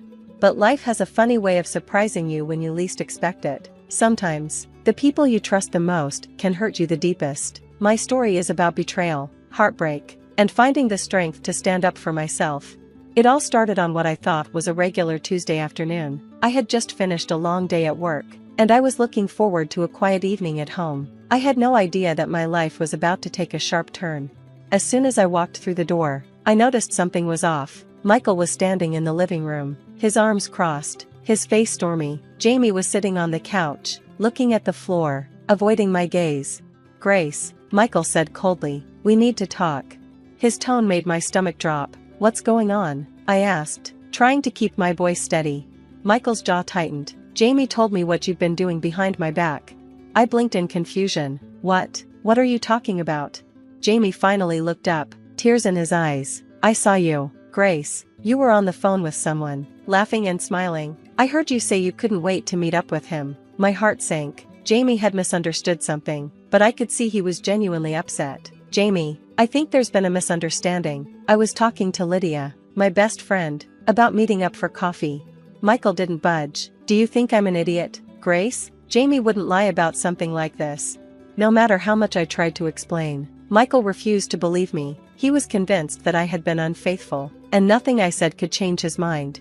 "I can't have someone like you in my house," he finally said, his voice cold and final. "Pack your things and leave." I looked at Jamie, hoping he would speak up, but he stayed silent. My heart broke as I realized that the little boy I loved like my own had turned against me. I packed my belongings that night, tears streaming down my face. The home I had worked so hard to make warm and loving felt like a stranger's house now. Michael didn't even look at me as I walked out the door. Jamie stood at the top of the stairs, watching, but he didn't say a word. I spent that night at Lydia's place. She listened as I poured out my heart, offering comfort and reassurance. "Grace," she said, "you don't deserve this. You've done so much for them, and this is how they repay you? You're better off without them." But I couldn't stop thinking about Jamie. He was just a kid, and I knew he must have been manipulated into believing something that wasn't true. The next few weeks were some of the hardest of my life. I had to find a new place to live, figure out how to move forward, and deal with the emotional pain of losing the family I thought I had. But I also realized something important. I wasn't powerless. I had the strength to start over, to rebuild my life on my own terms. The weeks after I left Michael's house were a whirlwind of emotions. I was hurt, angry, and confused. How could the man I had loved for years believe such a terrible lie? And why would Jamie, my sweet stepson, say something so damaging?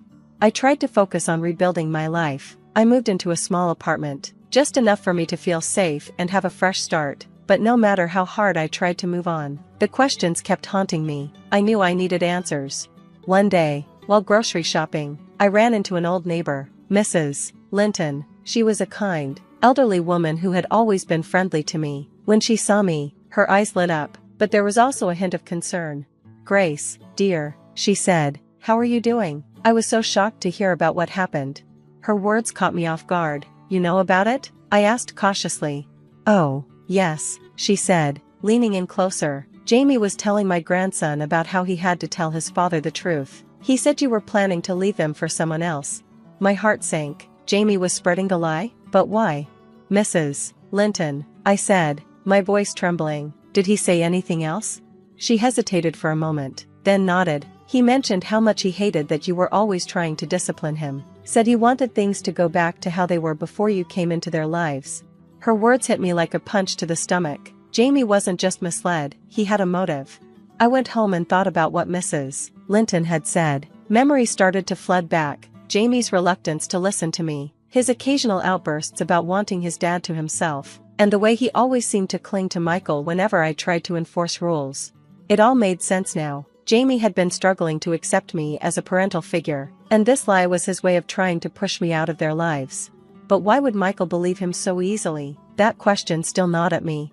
I decided to confide in Lydia, my best friend. Over coffee, I told her everything Mrs. Linton had said. Lydia listened intently, her brow furrowed. "Grace, this isn't just about Jamie. Michael should have trusted you enough to hear your side of the story." "I know," I said, sighing, "but he didn't even give me a chance. He just threw me out like I was nothing." Lydia's eyes narrowed. "Then it's time to find out why. If Michael was so quick to believe Jamie, there might be more to this story." With Lydia's encouragement, I started digging deeper. I reached out to mutual friends, neighbors, and even one of Michael's coworkers. The more I learned, the clearer the picture became. Apparently, Michael had been feeling pressured at work, and his relationship with Jamie had become strained because of my efforts to establish boundaries. Jamie had seen this tension and used it to his advantage, telling Michael exactly what he wanted to hear, that I was the problem. But there was something else, something I hadn't expected. One of Michael's coworkers mentioned that he had overheard Michael talking about regretting certain decisions. "What kind of decisions?" I asked, my heart pounding. The coworker shrugged. He didn't say much, but he seemed conflicted, like he knew he'd made a mistake. Just when I thought I was starting to understand the situation, I received a text message from Michael. It was short but surprising. "Grace, I need to talk to you. Please meet me at the cafe near your old office." I stared at the message, unsure of what to do. Part of me wanted to ignore it, but another part, an angry, determined part, wanted answers. I texted back, agreeing to meet him the next day. When I arrived at the cafe, Michael was already there, looking more stressed than I'd ever seen him. He stood up when he saw me, but I stayed where I was, crossing my arms. "What do you want, Michael?" I asked, keeping my voice steady. He looked down at the table, then back up at me. "Grace, I think I made a mistake." "Oh, you think?" I said, unable to hide the bitterness in my tone. "You kicked me out without even listening to my side of the story. What do you expect me to say?" Michael sighed, running a hand through his hair. I was under a lot of pressure. And Jamie, he seemed so convincing. But now, I'm starting to realize that maybe I was wrong. Hearing his words gave me a small sense of satisfaction, but it wasn't enough. "You didn't just make a mistake, Michael," I said firmly. "You betrayed me. You chose to believe a child's lie over your wife's honesty." Michael looked genuinely remorseful, but I wasn't ready to forgive him. Not yet. "I need time to think about this," I said, standing up. "But don't think for a second that you can just apologize and make everything okay. You need to prove to me that you're willing to change."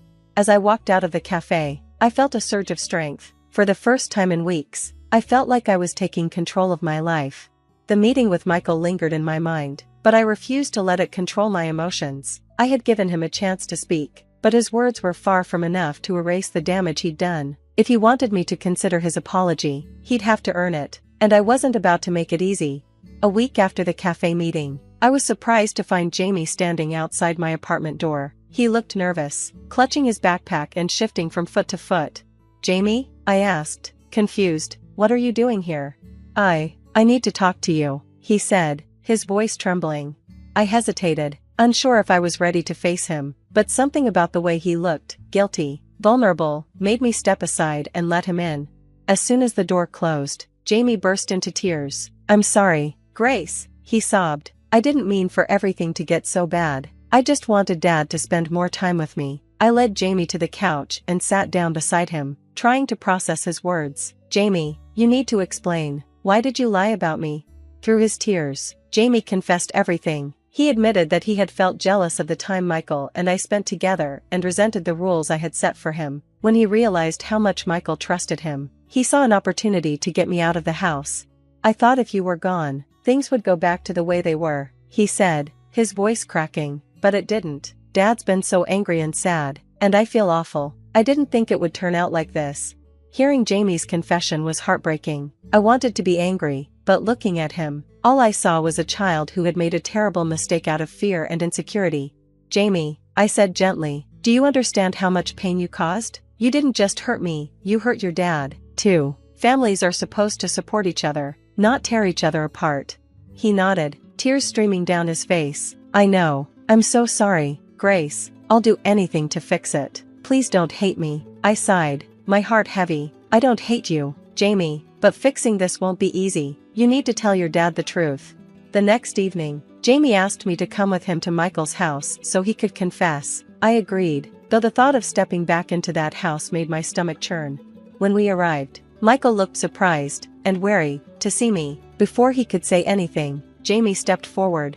"Dad, I need to tell you something," he said, his voice trembling. "I lied about Grace. She didn't do any of the things I said she did. I made it all up because I wanted her to leave." Michael's face went pale. "Jamie, what are you talking about?"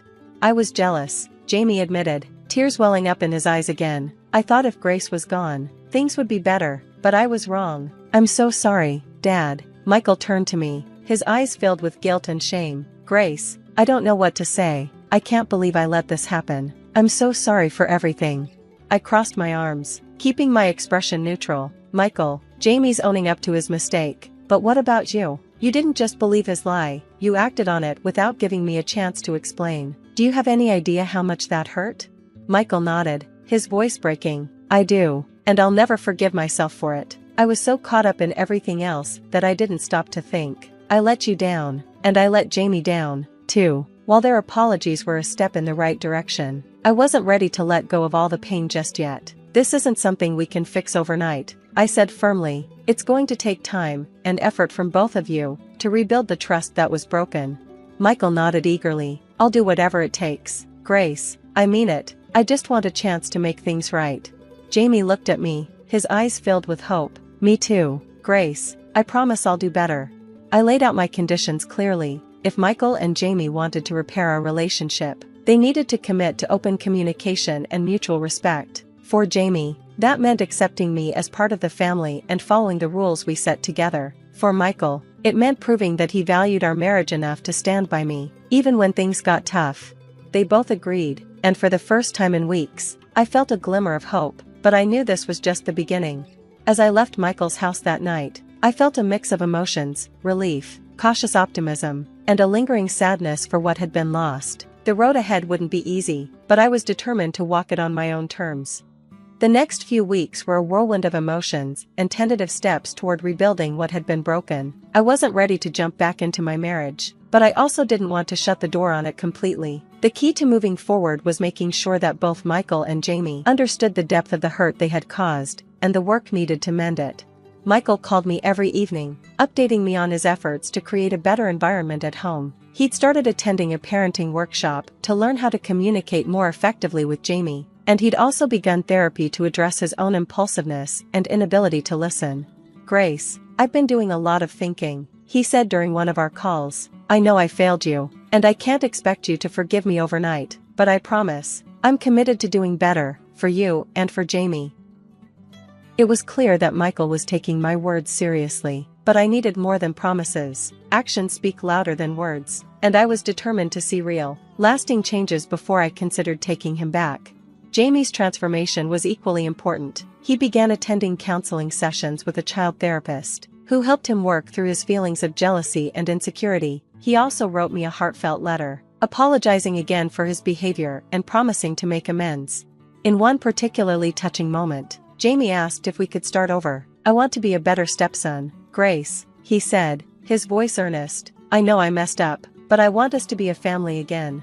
I smiled, touched by his sincerity. "We'll get there, Jamie, but it's going to take time and effort from both of us." While Michael and Jamie worked on themselves, I focused on my own healing. I threw myself into my work, taking on new projects and even starting a side business that I'd always dreamed of pursuing. The independence I gained during those weeks was empowering, and it reminded me that my worth wasn't tied to anyone else's opinion or actions.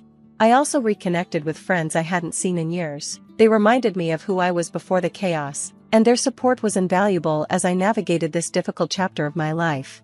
After about 2 months, Michael asked if we could meet again, this time as a family. He wanted Jamie to be part of the conversation, so we could all discuss how to move forward together. I agreed, though I made it clear that this wasn't an invitation to pick up where we left off. "This is about setting expectations and boundaries," I told him. "If we're going to make this work, it has to be on solid ground." We met at a neutral location, a cozy park with a small cafe nearby. Michael had brought a notebook filled with ideas for improving our family dynamics, and Jamie had written down some goals for himself as well. "Grace," Michael began, "I know I've said this before, but I need to say it again. I'm sorry for everything. I've been working hard to become a better husband and father, and I hope you can see that."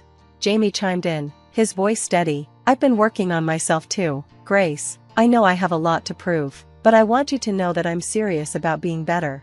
I listened carefully, taking in their words and the sincerity behind them. Then I shared my own perspective, emphasizing the importance of respect, trust, and open communication moving forward.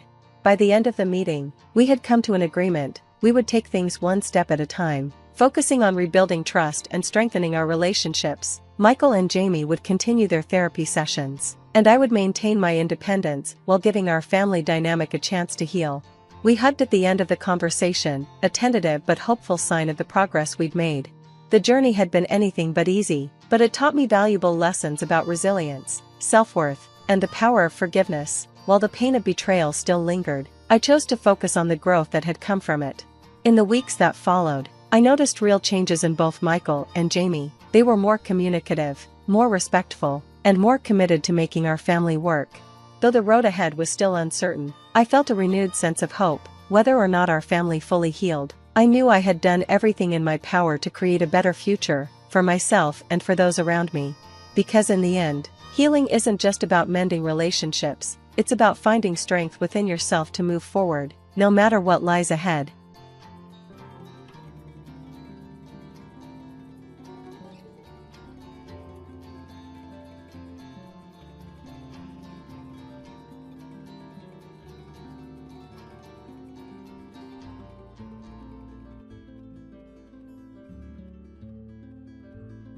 "Do you want to take a trip to the neighboring town and visit SAA Park sometime?" I asked. "SAA Park? You mean the one where you can barbecue? That huge nature park?" "Yeah, that's the one. The weather is supposed to be great the day after tomorrow. What do you think?" My friend Kara had already invited me, and I immediately said yes. The day after tomorrow was a makeup holiday for the preschool, so the park would likely be pretty empty. "Wait a second, isn't that Mrs. Sanders?" A voice suddenly called out my name. Surprised, I turned around. "I thought so. You're Amy, right?" The person speaking seemed to know me, but I couldn't place them. I stood there blankly, trying to recall.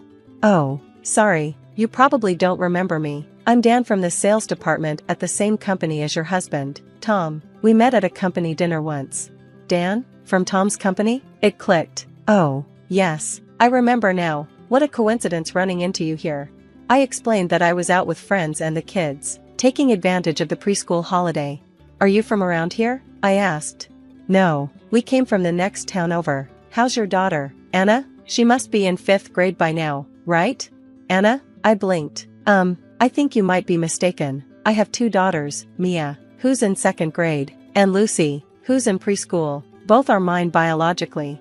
Dan looked surprised. "Oh, really? I thought Tom had a stepdaughter." It's amazing how you've taken someone else's child into your family like that. I froze, smiling politely, completely baffled by his words. So, he continued, is it hard raising a stepchild compared to your own? I didn't know what to say. I'm sorry, but there's been a misunderstanding. My daughters are both my biological children. Dan looked puzzled, glancing at me and then back at Lucy, who had run up. Her face lit up with excitement. Mom, come eat. The sandwiches are so good, she called, tugging at my arm. Dan crouched down to her level. Hi there, what's your name? Lucy, she said proudly. That's a lovely name. Do you like your sister Sarah? Lucy tilted her head. My sister's name is Mia, not Sarah. Who are you? Dan straightened, his face now matching my confusion. I think you've made a mistake, I said, struggling to keep my tone neutral. Dan looked flustered. I should get going. My family's waiting for me. Sorry if I caused any confusion. Wait, I called after him. I don't understand. What's this about a stepchild? And Sarah, could you explain? He hesitated, clearly regretting his words. I must have been mistaken. I shouldn't have said anything. Before I could press him further, he left, leaving me standing there with more questions than answers. Back at the picnic spot, Kara noticed my expression. What's wrong? She asked, leaning closer. It's someone from Tom's company. He told me something shocking, I murmured, my voice unsteady. Kara frowned. Why don't you head home early? I can watch the kids and drop Lucy off later. You look like you need some time. Are you sure? Of course, take care of yourself, she said with a reassuring smile. Grateful, I packed up quickly and headed home. Even during the drive, Dan's words echoed in my mind. Could Tom really have been married before? Did he have a child named Sarah? The thought was unsettling. I managed all of Tom's finances, and I knew where every cent went. There was no way he could be secretly paying child support without my knowledge. Back home, I tried to distract myself, but my eyes kept drifting to the family photo on the shelf, taken during a trip last year. It showed all of us smiling happily, Tom, the kids, and me. Could he really be hiding something so significant? Kara dropped Lucy off later that evening. You okay now? She asked gently. Better, thanks to you, I replied, giving her a tired smile. Whatever's going on, don't let it affect the kids too much, Kara advised. You've got this. Her words gave me strength. That evening, I went through the usual routine, bathing the kids, helping Mia with her homework, and preparing dinner. When Tom arrived home, he greeted us with his usual laid-back demeanor. Hey, I'm starving, he said, collapsing onto the couch with a grin. He had no idea what I'd learned. I watched him closely, searching for any sign of deception, but his relaxed, easygoing nature gave nothing away. Could he really be keeping such a huge secret? I had never sensed malice or deception from Tom. He wasn't the type to hide things, and if I confronted him, he'd probably get flustered and spill everything, but I didn't have enough information yet. If I brought it up now, he could easily deny it, and I didn't want to raise his suspicions. For now, I decided to stay quiet. Should I mention running into Dan? What if Dan told Tom we'd spoken? Would it seem strange if I didn't bring it up? That evening, as we sat down for dinner, I tested the waters. The kids and I went to SAA Park with Kara today. Oh, sounds like fun. Did Lucy play a lot? Lucy chimed in eagerly. Yeah, I had so much fun, but Mommy went home early. Tom frowned slightly. Why did you leave early? I wasn't feeling well and didn't want to use the public restrooms, I said, keeping my tone casual. Kara watched Lucy for me. Are you feeling better now? Yeah, I'm fine, I said with a reassuring smile. Then, carefully, I added, oh, and I ran into someone from your company at the park, Dan from sales. Dan? Tom asked, his tone suddenly alert. What did you talk about? He said we met at a company dinner, but honestly, I didn't really remember. Lucy was tugging at me, so we just said hello and parted ways. Tom's shoulders relaxed. Oh, okay. It could have been my imagination, but he seemed relieved. After dinner, Tom played with the kids and then settled into his usual evening routine, beer in hand, watching TV. Everything seemed normal, yet I couldn't stop looking at him differently. Tears welled up unexpectedly. I rushed to the bathroom, turned on the shower, and cried silently. Even if I'd known about Sarah before we got married, I probably would have still married Tom. What hurt was that he had hidden it from me for 9 years. Why didn't he tell me? Did he think he was protecting our family? But the bigger question was Sarah's whereabouts. If Tom had given custody to his ex-wife, that would have been a relief. But Dan's comments made it seem like Tom had been raising Sarah. Could that really be true? Sarah would be around Mia's age. Where was she now? I went to bed with a heavy heart, my mind spinning with questions.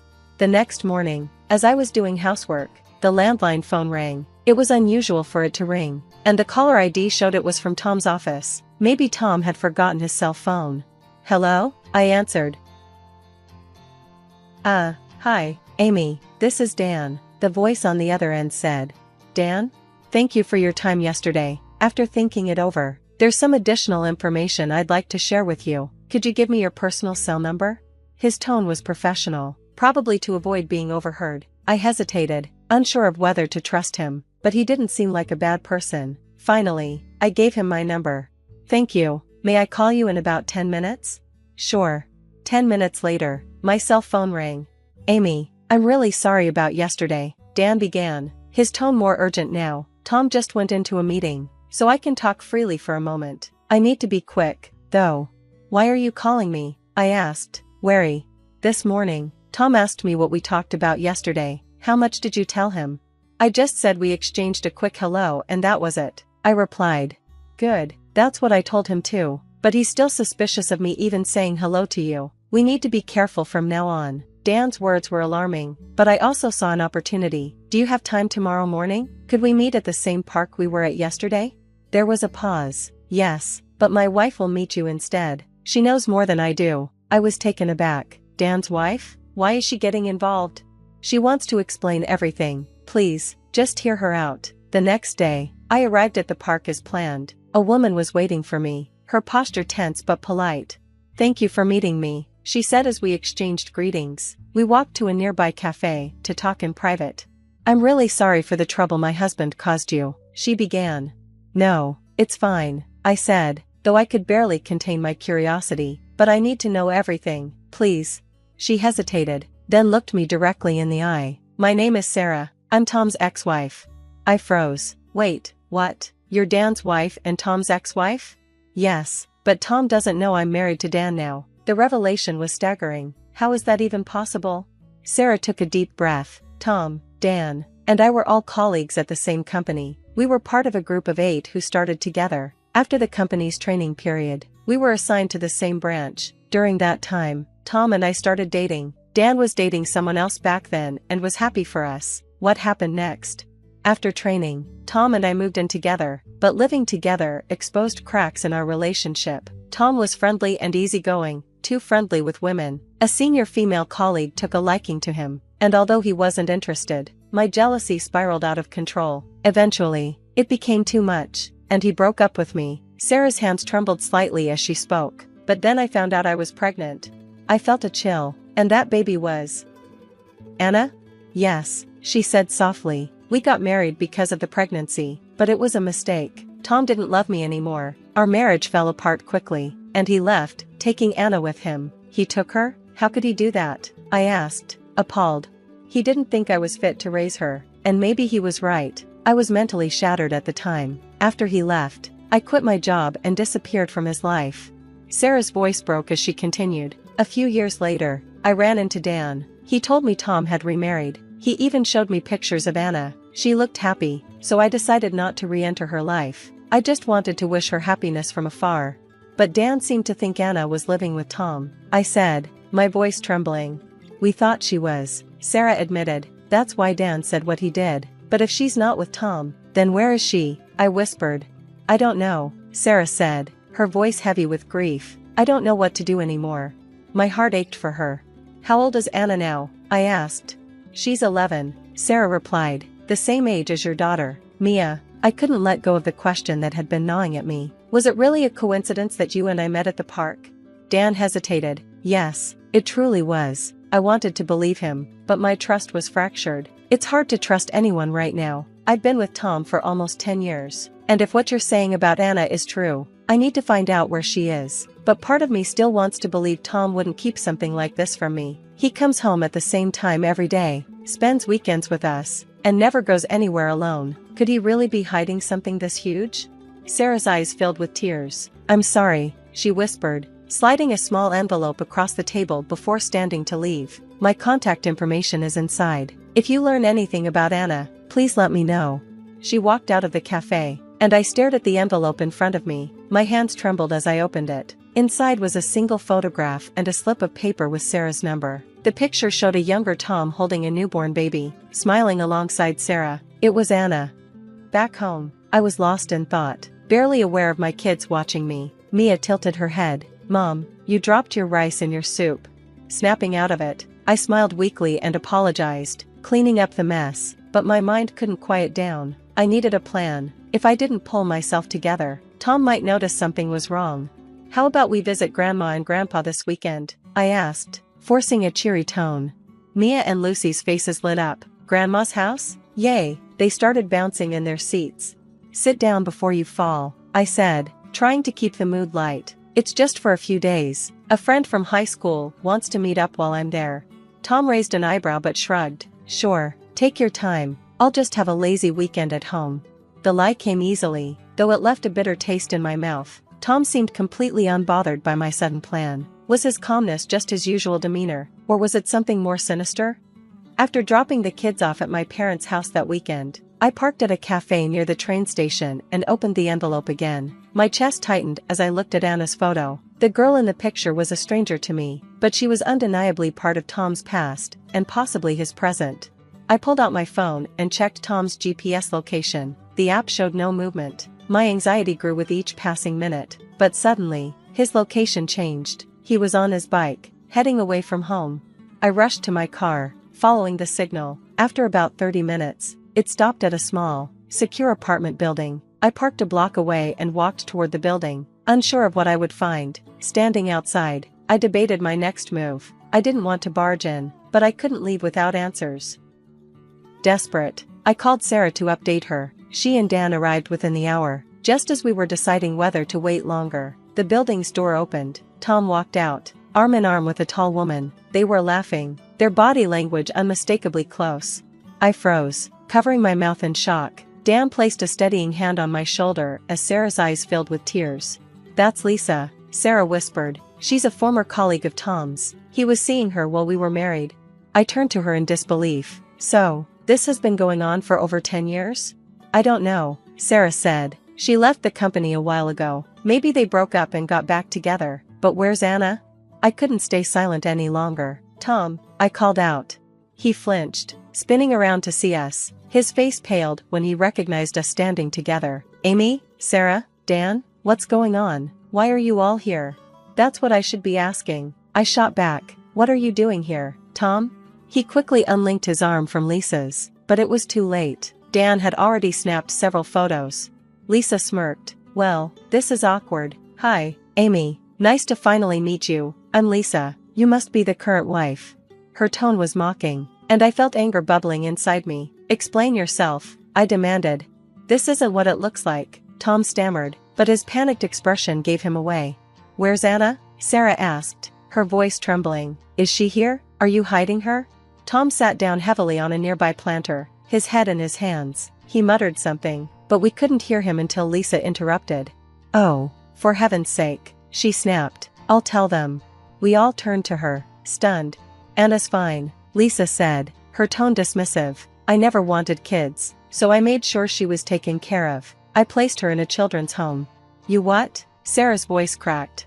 Lisa rolled her eyes. "She's in a good facility, 2 states away. Tom wanted to marry you, Amy, but I told him he couldn't mention Anna. It would ruin everything." Sarah grabbed Tom by the shoulders, shaking him. "You gave her up? You just abandoned her?" Tom finally looked up, his face a mask of shame. I thought it was best. I didn't know what else to do. Lisa convinced me it was for the best." "You didn't even try," I shouted. "You lied to everyone, to Sarah, to me, to yourself. How could you do that to your own daughter?" Tom broke down sobbing, but none of us felt pity. Sarah turned to Lisa, her expression fierce. "You'll both face the consequences of this. Anna deserves better than what you've done to her." In the weeks that followed, I filed for divorce. Dan and Sarah reunited with Anna after confirming her identity through DNA tests. Though Anna didn't recognize Sarah at first, the bond between them began to grow. Sarah vowed to give Anna all the love she had been denied. As for Tom, he lost his job and reputation after Dan reported his actions to their company. He now works a menial job in a small town, far removed from the life he once knew. Sarah, Dan, and I have stayed in touch. forming an unlikely but supportive friendship. They sometimes watch Mia and Lucy for me, and we've built a sense of community through our shared pain and resilience. Looking back, I wonder if I could have stayed blissfully ignorant, but the truth has a way of surfacing, and when it did, everything changed. For my children, for Anna, and for myself, I chose to move forward, determined to create a life built on honesty and love.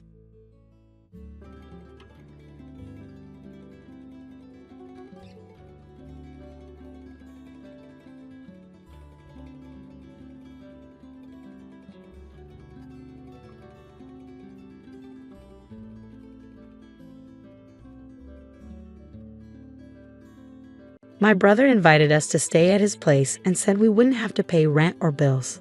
I work with money and my husband Charlie fixes cars. We live in the house where I grew up. But it's not just any house.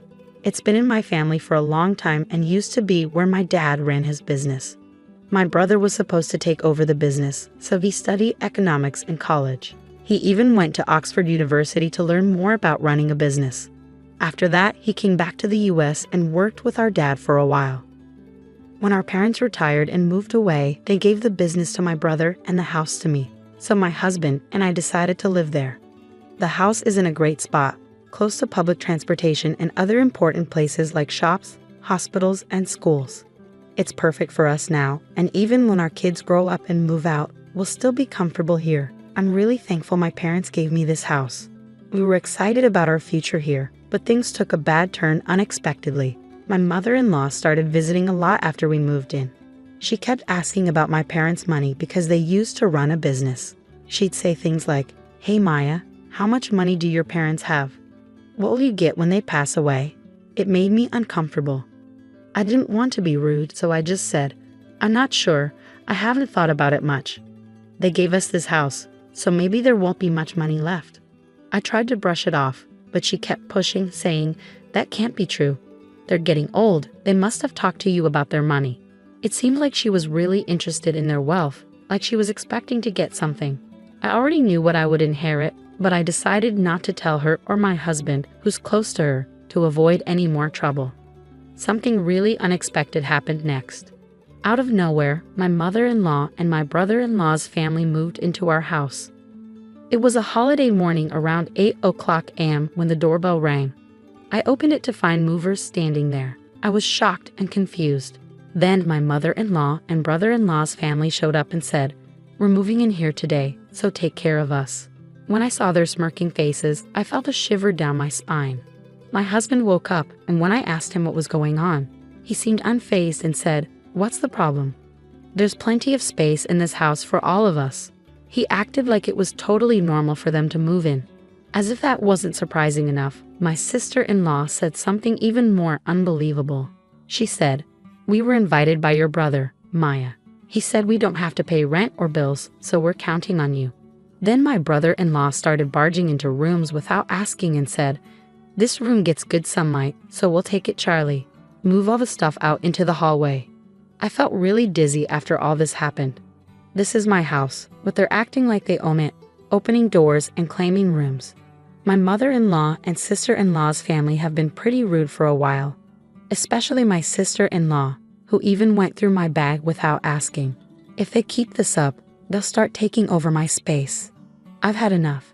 This is my house, so why are you acting like you own it? I've had it. I want everyone to leave.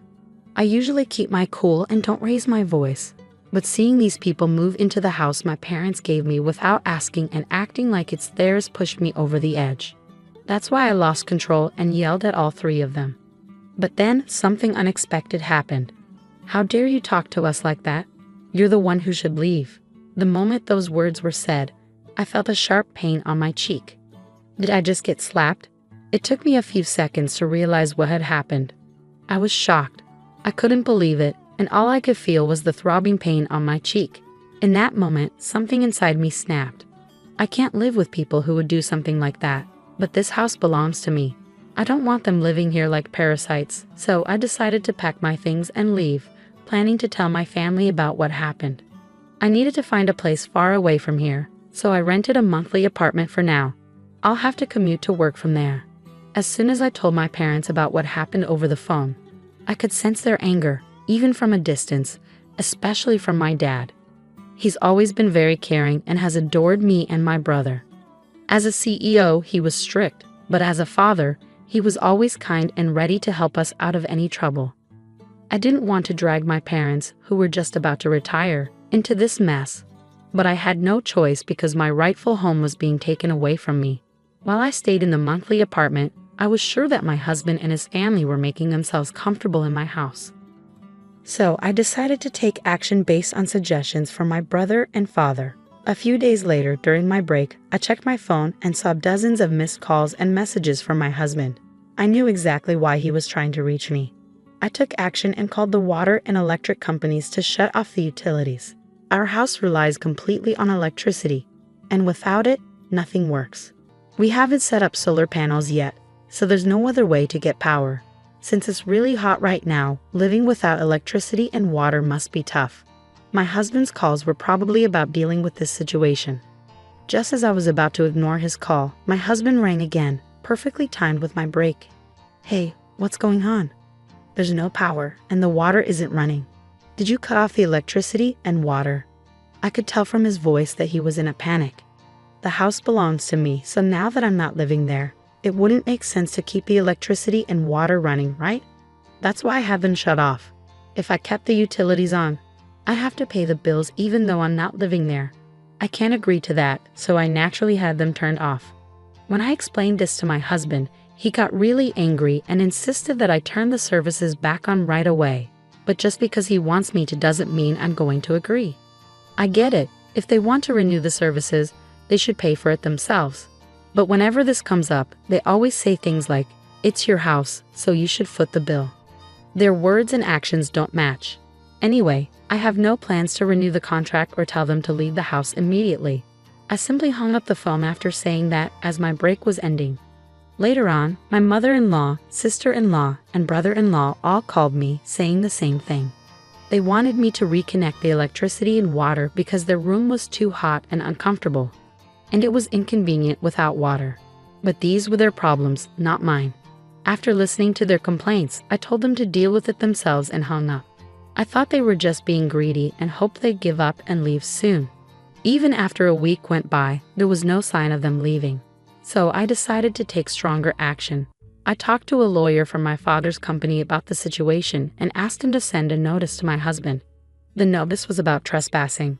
They had entered my house without permission, forced me out, and were using it as if it were their own. I warned them that I was considering taking legal action against them for this. Why did I receive this document from a lawyer? Did things really have to escalate this far? My husband, who seemed surprised and panicked by my actions, came to me seeking a resolution. Knowing how much they care about their reputation, the thought of being sued would be really stressful for them. They definitely don't want to deal with a lawyer, but they also don't want to give up their current lifestyle. So they're likely trying to find a way to convince me to let them stay. I can see through my husband's intentions very clearly, but I couldn't bring myself to listen to their pleas, so I didn't give in to my husband's requests. My husband finally exploded in anger, forgetting he was at work, and yelled at me, "Stop it. Just because we're being a bit sneaky doesn't mean you can act all high and mighty. Go back to how things were and drop the lawyer." Despite his loud outburst, I remained unaffected. Instead, I felt annoyed by his call, thinking, who does he think he is, taking over someone else's house? No matter how much he shouts, my stance won't change. If they continue squatting there, I'll take legal action. They better think twice before acting. Even as my husband continued yelling over the phone, I ignored him and hung up. It felt like a waste of time. I had already discussed divorce with my lawyer. When I got home, I saw missed calls from my mother-in-law and sister-in-law, but I knew they'd only try to settle things. I didn't want to waste any more time, so I blocked their numbers to avoid further calls. After the threat of legal action, my husband's prideful family couldn't bear the thought of being sued. They packed their bags and left the house. With the lawyer's help, the divorce negotiations went smoothly. I arranged for a cleaning service to come in, and finally, I returned to my sparkling clean house. While living separately from my husband's family and then in a monthly rental was comfortable, nothing beats being back in my own home. However, I noticed that the house needed some renovations in certain areas. I discussed this with my father, who introduced me to a reliable contractor. I began planning the renovations with their help. Living alone is really comfortable. I enjoy the freedom of not being tied down by anyone else. I found myself enjoying the freedom of my current life. I could lounge on the sofa without anyone scolding me, eat whatever I wanted without judgment. But then, I received a call from an unknown number after 3 months of silence. Initially, I ignored it, thinking it might be a contractor. However, when the calls persisted, I reluctantly answered, only to find it was from my ex-husband, from whom I had recently divorced with the help of a lawyer. We had made a pact to never contact each other again. So why was he calling now, especially after changing his number? We had agreed through our lawyers to stay apart for good. There was nothing left to discuss, so I asked him not to contact me again. Just as I was about to hang up, he pleaded, "Please just listen to me for a moment. I'm begging you." Despite my reluctance, he began speaking without my consent. It turned out his company was facing a severe financial crisis and they had decided to reduce his salary. Moreover, my mother-in-law's health was failing, rendering her unable to work. My sister-in-law and her husband couldn't contribute much to the household expenses due to his unstable job situation. Although my sister-in-law was working multiple part-time jobs, most of her earnings were going towards paying off her husband's debts. My ex-husband was struggling to make ends meet, and with his salary cut, things were only going to get tougher. After hearing all of that, all I could think was, okay, so what? They barged into my house without permission, did whatever they wanted, and even tried to kick me out. It's simply unbelievable. I feel nothing for people who would do such a thing, and I have no sympathy for them. Even if you tell me about their troubles, it doesn't change anything. They're your family, you should deal with it yourself. There's nothing I can do about it. My ex-husband started to panic even more at my words. Don't say that. We're in serious trouble. We won't even be able to pay the rent for our apartment and will struggle to buy food tomorrow. We used to be a family, right? Please help us, he pleaded, almost in tears. But I wasn't convinced. When I was in trouble, he did nothing to help, and he, along with my mother-in-law, looked down on me. Just like her, my sister-in-law and brother-in-law always belittled me. They insulted me for my appearance or my old-fashioned views. They didn't care how much it hurt me. My mother-in-law not only made things worse, but she also pressured me to have a baby as soon as possible. She forced strange herbal medicines on me, booked unnecessary doctor's appointments, and spread rumors to the neighbors that I was unable to conceive. Looking back, there wasn't a single positive aspect to my marriage. My ex-husband, who used to be kind before we got married, became a puppet under my mother-in-law's control after the wedding. On the first day my mother-in-law barged into our house, I was out for an appointment. She cried to my husband, saying she wanted to be friends with me, but the moment we met, she would badmouth me. She'd say things like, "My son seems to have lost weight. Is it because your cooking is so bad?" Whether we were at home or out, my sister-in-law and brother-in-law would join in, laughing at me. I can't deal with people who behave like this anymore. No matter what you say, my feelings won't change. I can't help you guys, so I'm going to hang up now. And please never contact me again. With that, I finally hung up the phone and blocked the new number. Knowing my ex-husband, he might change his number and try to contact me again. So I decided to change my phone number at the store over the weekend. But before that, those four broke the promise made through the lawyer and suddenly showed up at my house at 11 o'clock p.m. Open up, let us in, and take care of us. We're family, you should help us. They were banging on the door, yelling loudly without considering the late hour. What's going on at this time? Please go back home, you're disturbing the neighbors. When I went to open the door, they seemed ready to force their way in. So I tried talking to them through the intercom, but they didn't care. They continued banging on the door and causing a commotion. I couldn't believe I was dealing with people behaving so recklessly. I felt overwhelmed and considered calling the police when I heard sirens approaching from outside. It seemed a neighbor had taken the initiative as soon as they heard the police sirens. The group, startled, thought I had called the police and attempted to flee. However, with a crowd gathered, escape wasn't an option. Consequently, they were escorted to the police station by the responding officers. I was questioned about the incident and I explained everything that had transpired. News of my ex-husband and his companion's actions spread rapidly in the neighborhood. Among the crowd was a co-worker of my ex-husband's, And by the next day, the entire office was aware of the situation.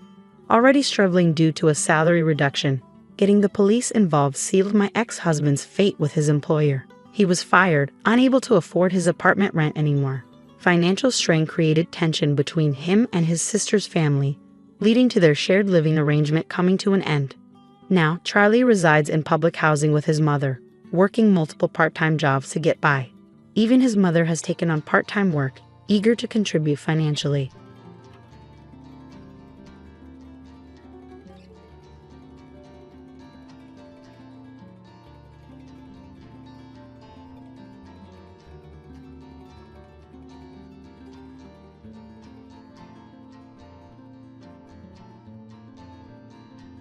My brother invited us to stay at his place and said we wouldn't have to pay rent or bills. I work with money and my husband Charlie fixes cars. We live in the house where I grew up. But it's not just any house. It's been in my family for a long time and used to be where my dad ran his business. My brother was supposed to take over the business, so he studied economics in college. He even went to Oxford University to learn more about running a business. After that, he came back to the US and worked with our dad for a while. When our parents retired and moved away, they gave the business to my brother and the house to me, so my husband and I decided to live there. The house is in a great spot, close to public transportation and other important places like shops, hospitals, and schools. It's perfect for us now, and even when our kids grow up and move out, we'll still be comfortable here. I'm really thankful my parents gave me this house. We were excited about our future here, but things took a bad turn unexpectedly. My mother-in-law started visiting a lot after we moved in. She kept asking about my parents' money because they used to run a business. She'd say things like, "Hey Maya, how much money do your parents have? What will you get when they pass away?" It made me uncomfortable. I didn't want to be rude, so I just said, "I'm not sure. I haven't thought about it much. They gave us this house, so maybe there won't be much money left." I tried to brush it off, but she kept pushing, saying, "That can't be true. They're getting old. They must have talked to you about their money." It seemed like she was really interested in their wealth, like she was expecting to get something. I already knew what I would inherit, but I decided not to tell her or my husband, who's close to her, to avoid any more trouble. Something really unexpected happened next. Out of nowhere, my mother-in-law and my brother-in-law's family moved into our house. It was a holiday morning around 8:00 a.m. when the doorbell rang. I opened it to find movers standing there. I was shocked and confused. Then my mother-in-law and brother-in-law's family showed up and said, "We're moving in here today, so take care of us."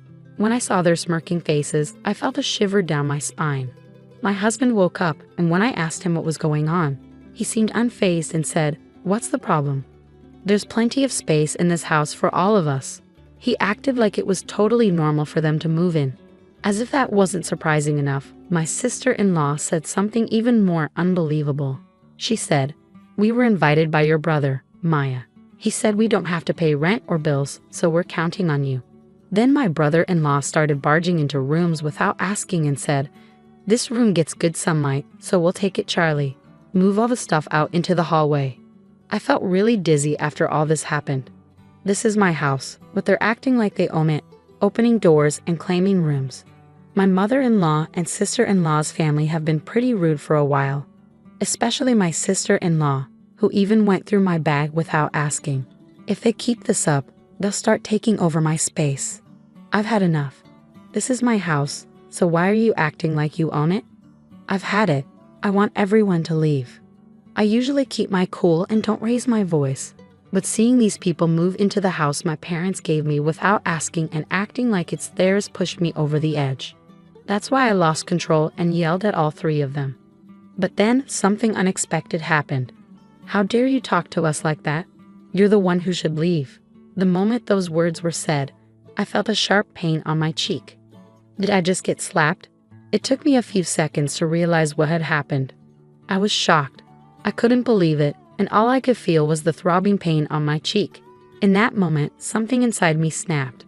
I can't live with people who would do something like that, but this house belongs to me. I don't want them living here like parasites, so I decided to pack my things and leave, planning to tell my family about what happened. I needed to find a place far away from here, so I rented a monthly apartment for now. I'll have to commute to work from there.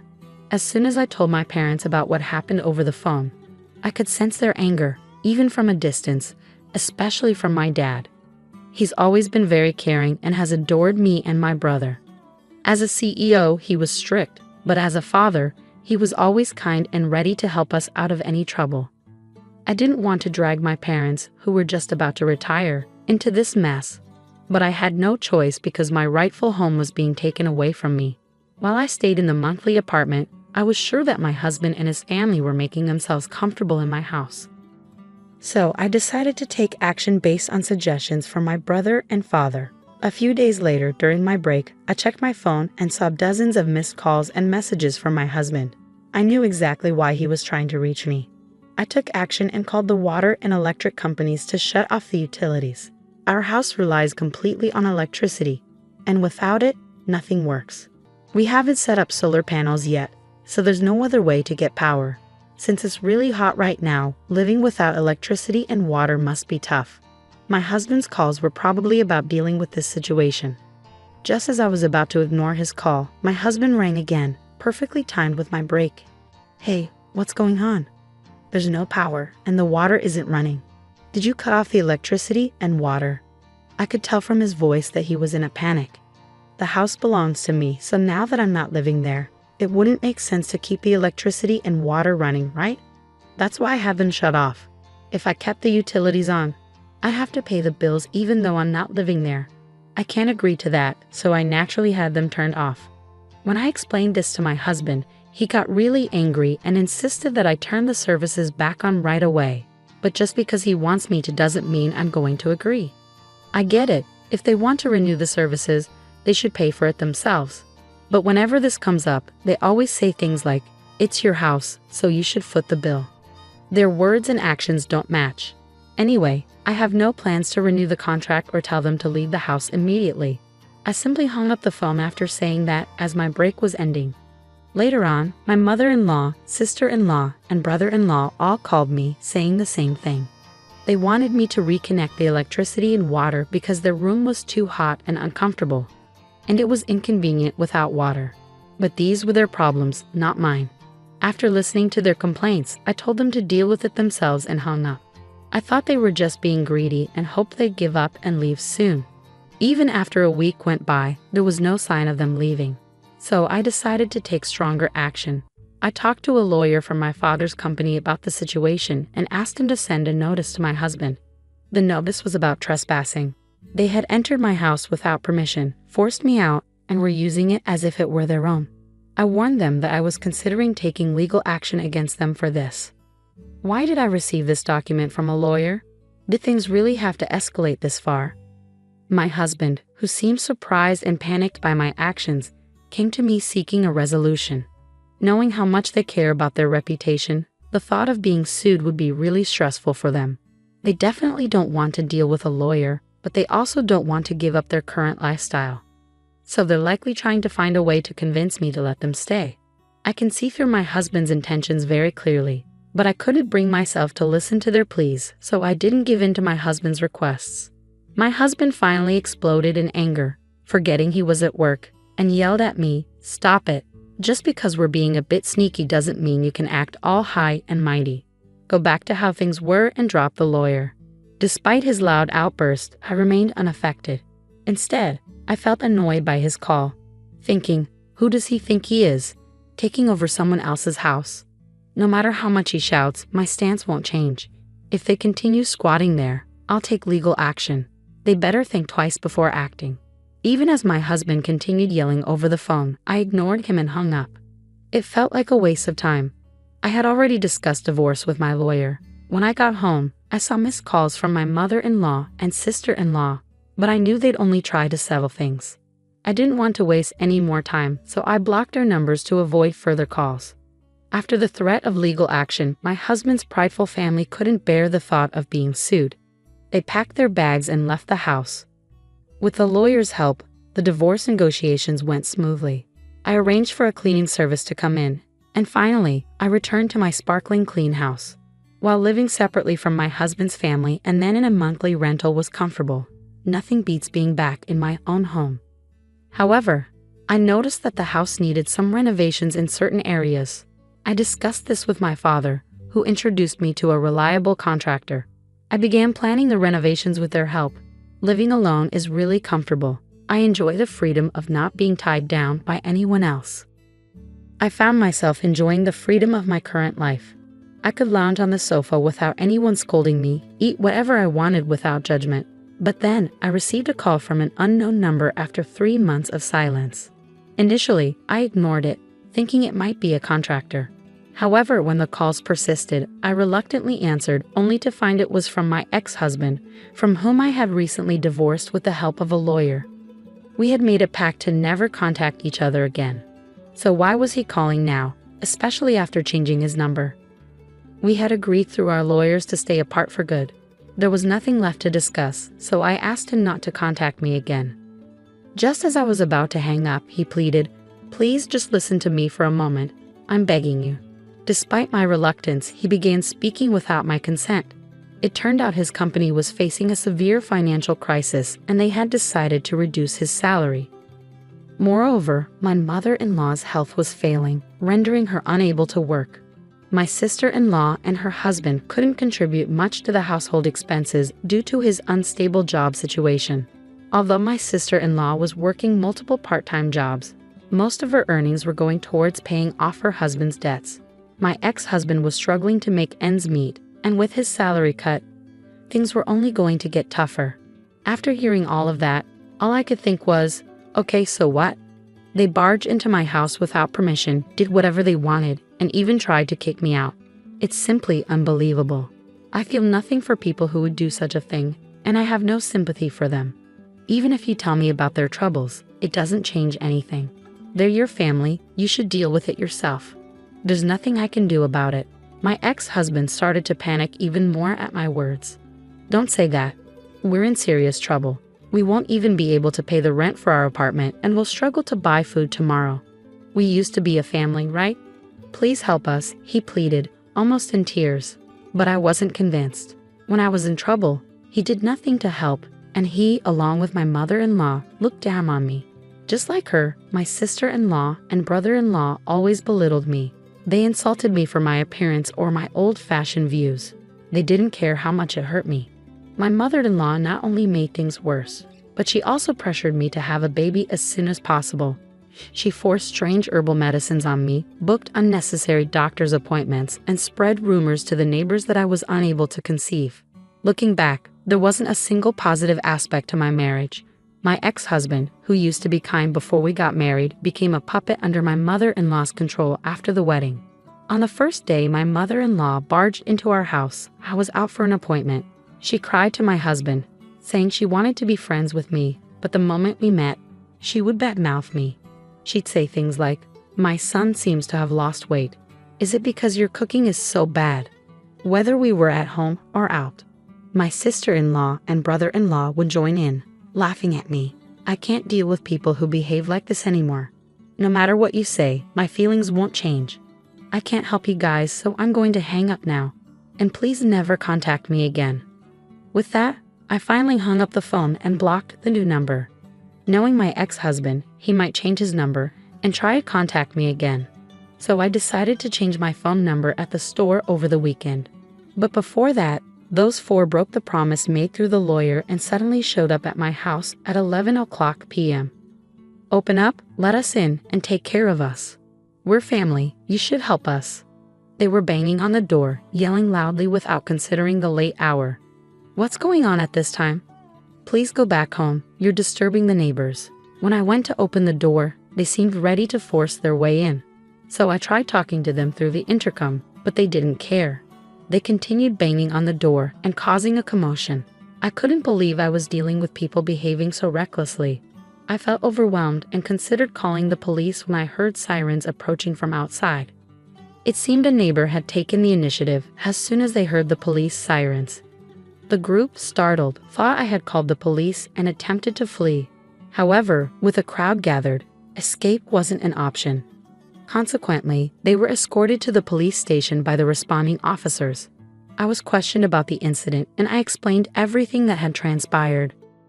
News of my ex-husband and his companion's actions spread rapidly in the neighborhood. Among the crowd was a co-worker of my ex-husband's, and by the next day, the entire office was aware of the situation. Already struggling due to a salary reduction, getting the police involved sealed my ex-husband's fate with his employer. He was fired, unable to afford his apartment rent anymore. Financial strain created tension between him and his sister's family, leading to their shared living arrangement coming to an end.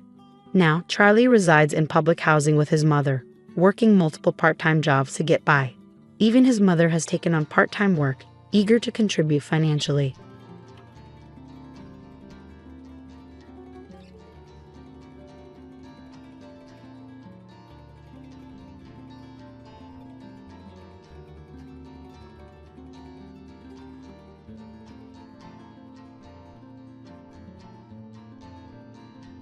Don't act all high and mighty over a measly $12,000.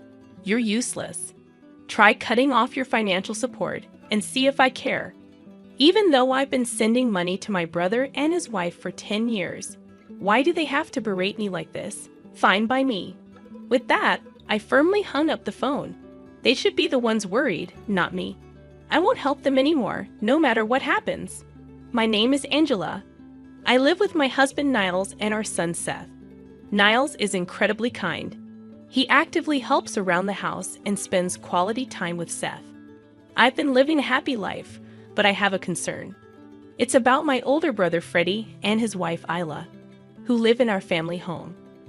Our mom, named Jean, retired and moved back home after Freddie and Isla declared they would take care of her. Growing up in a single-parent household, I was worried, so I gladly accepted Freddie's offer.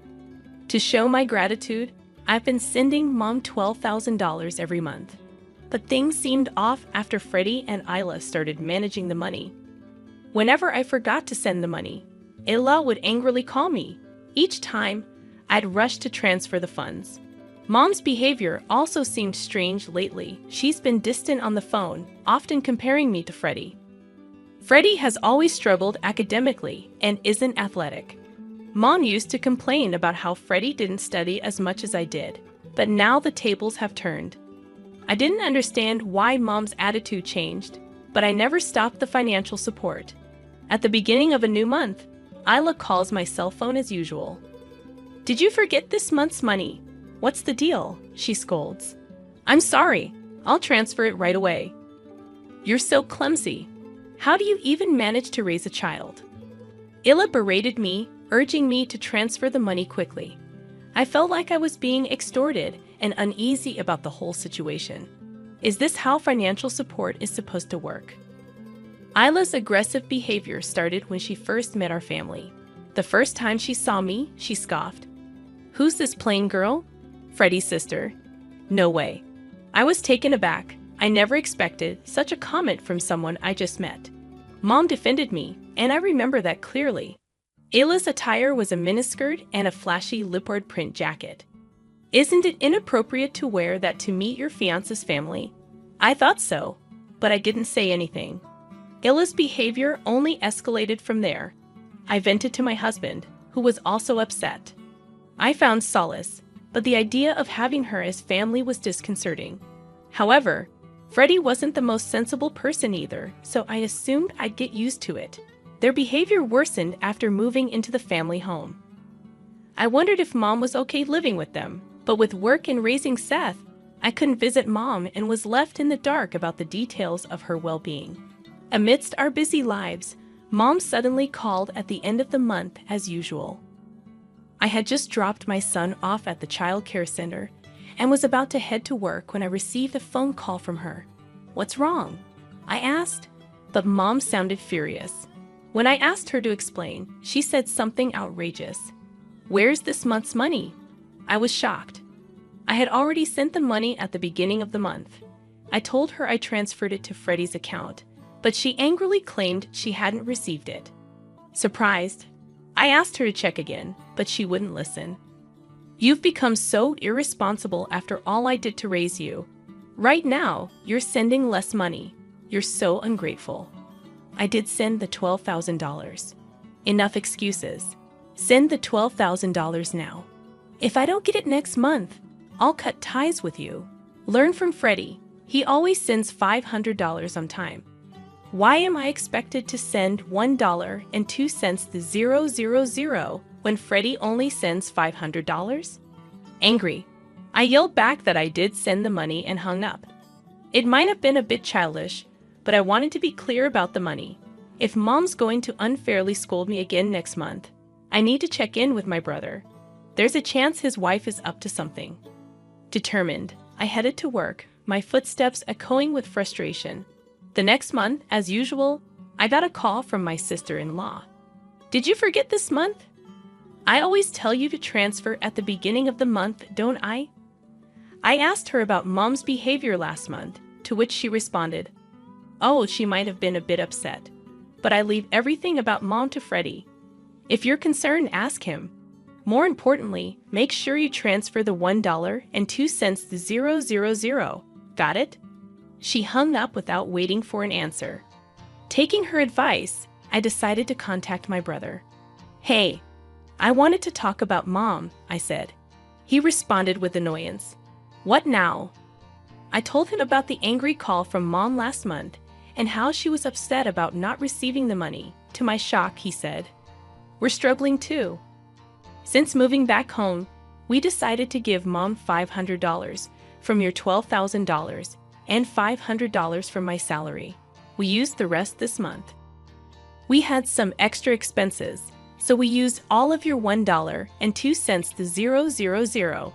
I was stunned. I couldn't fathom that my money was being used by my brother instead of Mom. Filled with anger, I confronted him, but he skillfully dodged my questions, leaving me feeling helpless. I hung up, contemplating whether I should inform Mom about the situation. Calling her, I relayed everything my brother had said, but she refused to listen. "You're just making excuses. You probably didn't send the money this month either.